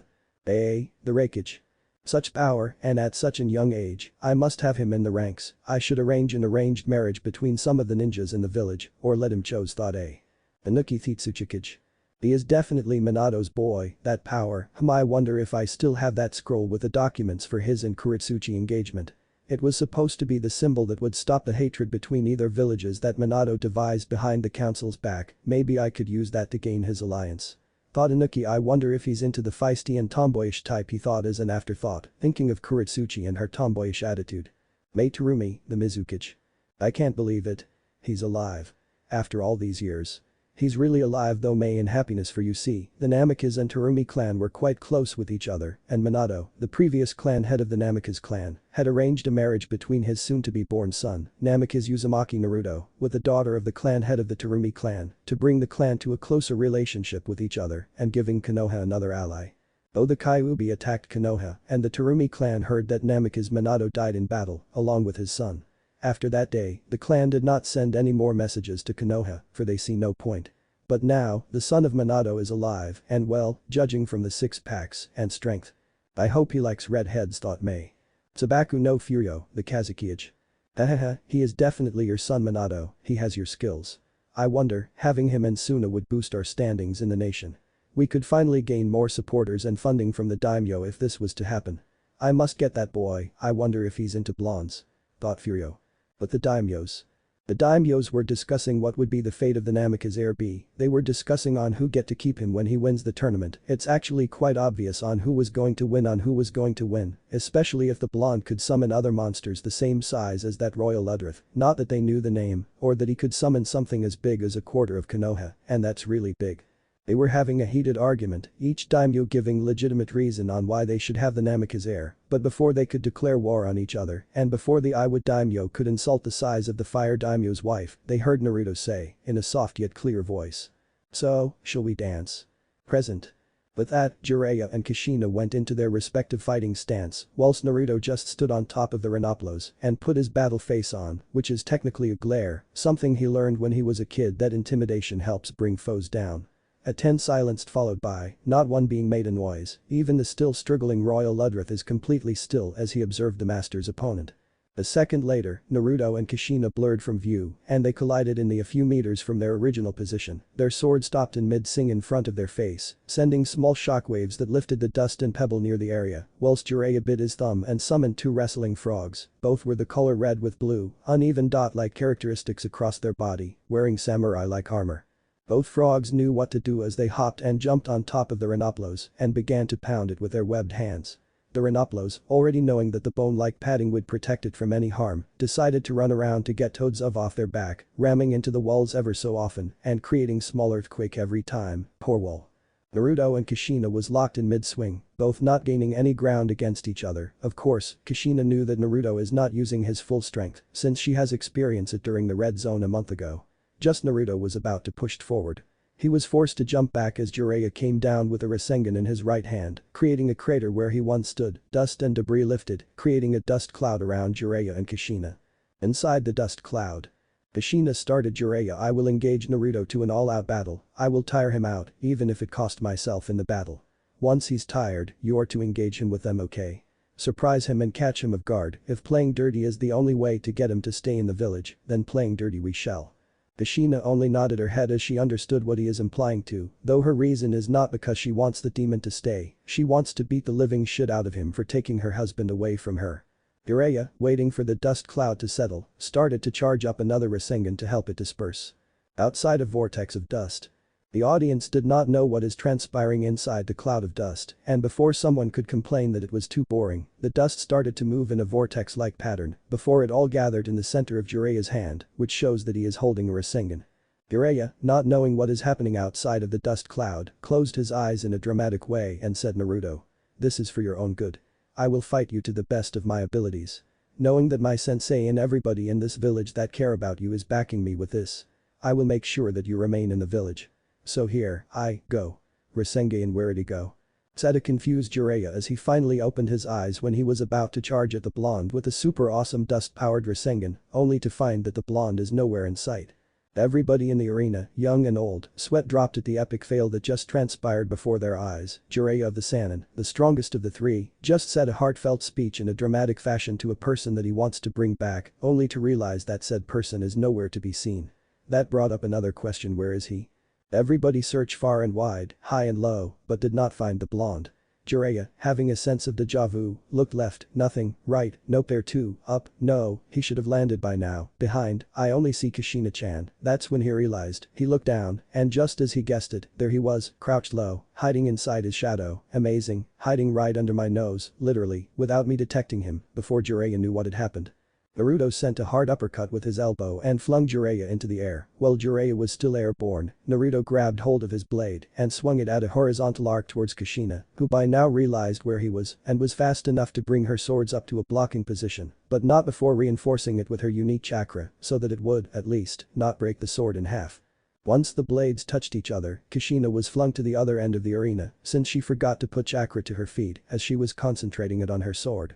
She skyhopped across the hard ground and came to a stop when she landed with a large boom as more dust and large pieces of the arena wall and ground flew away from where Kushina lay, embedded to the wall. Once the dust settled, there standing, or more like leaning, at the wall, was Kushina, all battered and bruised in that one swing. It was embarrassing. The Yandame's wife being beaten up, wink wink, by her own son with one hit, it was a disgrace to her name and power.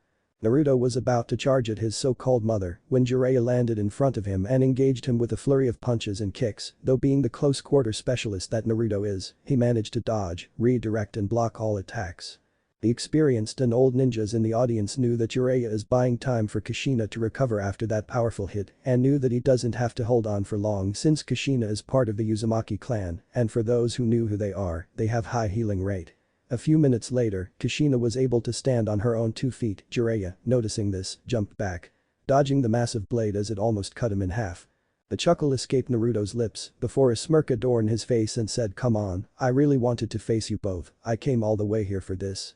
What a joke. Jiraiya, the strongest of the Sannin, and also the sage of Mount Myoboku, and former sensei of the deceased Yondaime Hokage, is taking hits from a teenager. Even though I am his son, you should have done better, earning a scowl and determined look from the Sannin, before Naruto looked at Kushina and you, the wife of the Yondaime.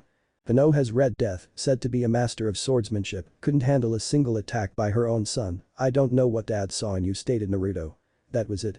That was the last straw. She has held on to her urge of killing this demon, at the gate, even at the office, and because of it, she has lost her relationship with her daughter. It had embarrassed her in front everyone in the stadium and in front of the cages. Now she wants revenge. Charging straight to the blonde, Kushina raised her sword in a vertical downward slash, only for Naruto to use his right hand, which has the gauntlet on, as a shield to block her swing. Bringing her blade back, she put the flat side of the blade near her face, put her forearm on the top part of the blade, in a block position, as Naruto used his right leg to try and kick her, though what Kushina didn't count on was the hidden blades that are located at the top part of the sole of the shoe, which nearly stabbed her brains through her left ear. Kushina then ducked and twirled around once before she brought her blade in an upward slash, only to have her target disappear and reappear behind her with his gauntlet hand in a piercing motion. She was about to dodge to the left and only sustain a small gash on her right stomach before a clang sound stopped her and revealed Jiraiya blocking the gauntlet. Kushina, remember the plan, let me handle this and you rest up, I have more experience, so I should be sufficient for a while, said Jiraiya, though he whispered the last part so that only he could hear, but he didn't know Naruto heard it too, due to his enhanced hearing. Giving Jiraiya an eye smile, Naruto said to him, why don't we take it up a notch? You summon your boss summon, while I summon something within its caliber. Okay. Make it much more interesting. Jiraiya didn't like the sound of that, summon something within its caliber. Is the boss really that powerful? He thought, though seeing that the regular summons have defeated elite jounins, it wasn't that much surprising. Thinking of the pros and cons, Jiraiya thought if Naruto summoned something bigger, then they could discover or uncover more secrets from the blonde and probably determine his strength and weakness. This also proved as a major boost in Konoha's standing if they managed to fight off a summon from Naruto, especially if it isn't the boss and they managed to win. Nodding to Naruto, they separated to different sides of the arena. As Jiraiya was about to start the sequence of hand signs for the summoning technique, Naruto called out, I don't think Hokage Jiji would be happy if we destroy the village in our summon fight, so why don't we move out of the arena and go outside of the village, Looking at the Sandaime, Jiraiya received a nod, and with that, Jiraiya and Naruto teleported outside of Konoha in their respective ways. The ninjas in the vicinity all jumped to the roof of the arena and other building. The cages were about to follow their examples, but Hokage stopped them and pointed towards the Hokage mountain. Getting the message, the cages shine towards the heads of the previous and current Hokages, though before they did that, they brought the daimyos of their country with them, since they have been complaining about their guards, leaving them behind due to the action, and seeing a live battle between summons, since it is rare to actually see one and live to tell about it. Once the cages and daimyos arrived, they positioned their heads towards the horizon, where they assumed the battle of summons would appear, and true to their words, 2 giant puffs of smoke appeared. Once the smoke cleared, one of them revealed to be the boss summon for the frogs, Gamabunta. He is a big rusty red frog, as big as the Hokage Tower, wearing a blue vest. He has a gigantic, in normal human perspective, Kiseru pipe with a giant Osu blade strapped on his makeshift bandage belt. The other cloud of smoke revealed something that is considered extinct, a dragon, a red dragon with no front legs to be exact. Knowing the blonde and his stunts, it's not surprising that he could summon something such as this, but having 3 different contracts. Come on. It's so ridiculous it's not even funny. Once they got over their shock, they observed the dragon with a closer eye. Its scales seemed to be spiky, having bone-like spike jutting out of its back, leg, and wings, and looks to be as hard as the best steel that the nation could make, maybe even stronger. The scale also seemed to glow an eerie red that put off some people. The size of the dragon was nothing to scoff at either. It's only half the size of Gamabunta because of the fact that the dragon was meant to be standing that way, though the wingspan of that thing is truly amazing too when it gave out that mighty roar and stretched out its wings, showing something achingly similar to a tattoo in its wing skin. Overall, it looked really dangerous, especially with its spiked tail and wings. Few minutes earlier with Jiraiya and Naruto. Both competitors appeared in a clearing a few miles away from Konoha in their respective ways, Jiraiya using the leaf shunshin, whilst Naruto used plain good old speed. They stared at each other for a while before nodding at each other and performed the same jutsu in perfect conjunction. Once they slammed their hands on the ground, giant plumes of white smoke covered their bodies, and as the smoke dispersed, it revealed Jiraiya standing on top of Gamabunta, a determined look on his face, and Naruto, standing on top of the red dragon-like creature. As usual, Gamabunta complained about being summoned and said, in an annoyed voice, "Jiraiya, why have you summoned me? And have you found the Gaki yet?" His tone growing confused at the end as he was facing a growling dragon, something he have heard in legends and myths. Am I really that bad of a summon boss for you to summon me facing that? Gamabunta questioned the Gama Sennin, whilst he pointed animatedly to the growling red dragon. Well, Jiraiya started, "You are to me, but that's not what I summoned you here for, as much as I'd love to," he whispered the last part before he said, "And the Gaki you mentioned, Minato's kid, he's right there." Jiraiya finished his sentence and pointed towards Naruto, who is standing on top of the dragon, waiting patiently for the battle as he crossed his arms over his chest, an eye smile present on his face. "By God!" exclaimed Gamabunta, "he's been missing for 10 years and suddenly appeared here on top of that. But he does have some resemblance to Minato, the hair ant, that's pretty much it." Though the determined look on his face could also be inherited by him, Gamabunta wondered, mostly to himself. "It's nice that you were my father's summons and all, but really, could we get on with this fight? Rathalos-chan here is getting edgy and is itching from a fight that I promised before I came to the village," stated Naruto in a bored tone, as the now identified female Rathalos, who gave a mighty roar that shook the land itself and shuffled her feet in anticipation, though before they fighting could begin, Gamabunta asked, What fight? What are you not telling me, Jiraiya?" He questioned with narrowed eyes and a dangerous tone in which he got a nervous reply from said person. "Well, he kind of wants his inheritance, but Kushina wouldn't allow it, so we're having a battle royal to see who will earn the Gaki's alliance and the Namika's inheritance. Look, I promise to explain everything later, but right now, could we concentrate on this right now? I kind of want him to stay in the village with the inheritance and all," Jiraiya said. Adding a serious expression once he neared the end of his short sentence. "Well, you finally summoned me for something useful. No need to talk any further, Jiraiya. I'll help you get the Gaki back," Gamabunta said, and with that, he jumped high into the air and did a single hand sign and called out water style. Gunshot, and as soon as he said it, he breathed in giant gulps of air and breathed out 3 water bullets towards the Rathalos, who just turned to her side and used her wings as a shield to defend her master. The water bullet hit the wings of the Rathalos, though it only managed to make it skid a few meters back. Once all bullets have hit the target, the Rathalos roared once more and spread its wings before it took flight high in the sky, meeting Gamabunta along the way. Gamabunta landed with a heavy thud and caused ripples around the now slightly soft ground. Jiraiya, thinking fast, asked Bunta, "Give me some oil," in which he got a nod from the giant toad, and they both began to perform different set of hand seals simultaneously and called out their jutsu fire style. Big flame bullet, toad oil bullet. The techniques meet up halfway to its target, the Rathalos, and combined with each other before Jiraiya and Bunta shouted fire-style total flammable, in which it resulted into a massive stream of fire, so hot that it could be felt kilometers away from them, not that anybody did. The massive flame continued its course towards the Rathalos and hit it, causing a great explosion to occur in the sky as the clouds in the area turned red and seemed to glow. Jiraiya, fearing that he might have killed his godson, grabbed his head and screamed animatedly, followed by Gamabunta. This continued for a few more seconds before they stopped and looking the flaming cloud expectantly, hoping, praying to any deity in this nation that his godson would survive, only for both of them to scream again, this time, in terror, as they saw a flaming Rathalos descending towards the both of them in high speed, roaring all the way, making it look like a massive meteor, which reminded Jiraiya of a similar type of technique that guy once used at an unfortunate enemy ninja. Due to Gamabunta's size and the shock of seeing the Rathalos to be fireproof and flying towards them in a kamikaze kind of way, they were hit with the full brunt of the 552 tons flaming dragon, which caused an explosion the size of the Hokage Tower and shook the nation's core itself. Dust cloud reached the skies, polluting it with the smell of burning flesh and flaming leaves, trees that are so unfortunate to be in the middle of it all. The ground that also has the misfortune of experience a miniature olden days atomic bomb was left a crater the size of a quarter of Konoha in its wake. The dust cloud took minutes to clear, and before it did, a mighty roar could be heard from within, telling the wide-eyed spectators who have won the fight between summons. Once the cloud settled, it revealed a slightly injured Rathalos, with a scorch mark that covered the whole of its face and parts of its neck, slightly limping as it walked backwards to gain a bit of distance. The spectators were anxious to see the result of such a devastating attack, they wanted to see what has become of the great Gama-sanin and Gamabunta. They didn't have to wait long as the dust cloud completely settled to unravel the current condition of the Toadba summon, though they now wish that the dust cloud remained in the air, for they don't want to see what has happened to one of Konoha's greatest ninja and summon. Gamabunta looks, for lack of a better term, fucked up. His blue cloak is now nothing but a piece of scorched and still burning cloth, his sword has chips and missing pieces located in random places of the shaft of the blade, and his favorite pipe is nowhere to be seen. Gamabunta himself looks worse for wear. His whole body is completely covered by scorch marks, except for his cute little tail at the bottom of his back and a straight line that ran across his right waist to his left shoulder, indicating that he must have used his sword to lessen the impact. But it obviously did little to nothing.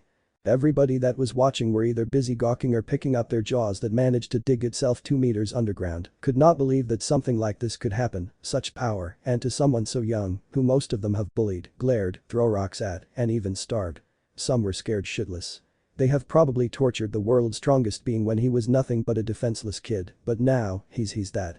Gamabunta, still standing, blew out a plume of black smoke from his mouth, closing his eyes ever so slowly, fell forward to the ground with a thundering thud and dispelled back to Mount Myaboku, while to those who have a keen eye, or the Byakugan, could see a small dot that they assume was Jiraiya, falling towards the ground. They would have observed the dot more if it wasn't for a female civilian to scream and distract them. They looked at her and noticed that she was looking up to the sky while pointing in fear. Following her fingers, the ninja and civilians saw the Rathalos descending towards them in a leisurely pace, indicating that it was going to attack, but since civilians aren't that smart with these type of things and they tend to overreact, most of them screamed and ran in terror. Only to be quieted down by a roar from the Rathalos as it landed on the roof of the stadium and slowly lower its head and reveal Naruto, whose left arm was scorched and part of its face mask to be burned, showing the red, tear-like mark from its left eye. Once the Rathalos is only a meter from the ground, Naruto jumped of the Rathalos and landed in front of the now fully healed Kushina, who has landed on the arena as soon as she saw the Rathalos heading their way, looking at him in shock and slight fear at such a power.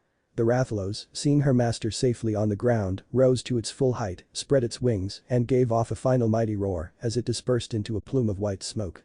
The whole of Konoha was dead quiet, not even a baby was crying, the insects remained still, birds fled the village in fear of the summon, dogs quietly whimpered, the wind stopped blowing, and the sun seemed less bright. Everybody, who could see, was now looking at Naruto, in shock, fear and respect, mostly fear. Shock that a teenager is able to do something in that caliber to the landscape, fear at the thought that that field could be Konoha and respect at his strength. Naruto was about to approach Kushina and end the battle, but a black blur the size of an average man landed in the middle of his path towards his mother. The blur landed with a crash and made a small crater where he stood. It slowly revealed that the blur was none other than Jiraiya, a very burned, very beat up Jiraiya. Though something was different, his nose seemed bigger and looks to be similar to a toad's, same thing with the eyes. He was breathing heavily and everyone could tell that he would fall in a few more minutes. Jiraiya took his time to catch his breath. If Huff your father Huff was here now Huff, he would be Huff very, very Huff proud, he said in between huffs and grinned at the very end of his sentence before he charged an Adama Rasengan and with the remaining strength he has on his person, ran towards Naruto, who was surprised at the speed that a weakened man has, but of course. He's not a Sannin for nothing Naruto thought as he saw that Jiraiya was but within striking distance. Jiraiya rammed his Adama Rasengan at Naruto, who seemed surprised and had no time to react and was sent flying towards the wall. People were stunned the feat the Sannin performed, but this is coming from the strongest of the three, so it wasn't that much of a shock. The audience were cheering at the Sannin as he lay in the ground, barely conscious from the last assault, thought the cheering stopped when they heard movement and the shuffling of rubble at the place where Naruto impacted. And saw said person coming out of the crater with blood running out of the side of his slightly exposed mouth and a wide grin adorned his face. Congratulations Jiraiya, you're the first person to ever injure me, if Dad was here right now, he would have been proud of both of us. You deserve the title said Naruto, seemingly not finishing his sentence on purpose for a few seconds to let the information settle. Kyufu he finally finished his sentence in a soft voice towards his godfather, who was looking at him with wide eyes and a similar grin to his godson. A few tears escaped his eyes before he succumbed to unconsciousness. The crowd applauded at such a spectacular and loving display that the duo has performed civilian, who have gotten out of their fear the moment Jiraiya appeared, and ninjas alike rose from their sitting position and clapped. The cheers could be heard all across Konoha, but that all ended when they saw the anger in Naruto's eyes as he looked upon his mother.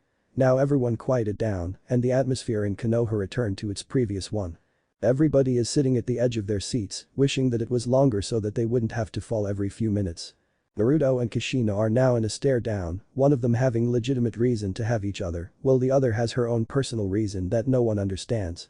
The leaf fell from a tree, and once it landed on the muddy ground that is the arena, both Naruto and Kushina blurred and met halfway from each other, like the first time they clashed, only this time, they didn't stop, swing after swing, clang after clang, they didn't stop, didn't let up and definitely didn't gain any grounds. That is until Naruto made a mighty swing in which Kushina instantly blocked, though that was a bad decision on her part as she was once again flung back towards the wall. Probably breaking her back in the process. She was about to stand up and fight again, but found herself within the shadows of her son, lifting his blade up high and was about to cut her in half before Kushina smirked and wasn't surprised when blood was splattered across her face, but it's not hers. Naruto stood, wide eyes, he was winning and was about to finish Kushina off when suddenly, he felt a piercing pain through the non-vital parts of his torso. He looked down to the smirking face of his mother, then down to the two jutting blades on his torso. He looked behind him to see the sad, concerned and sorry faces of Yuzuki Yugao and Gekko Hade. Amenasai, they both whispered. What if Neglected Naruto was in Monster Hunter Harem? End here, and thanks for watching my video till the end.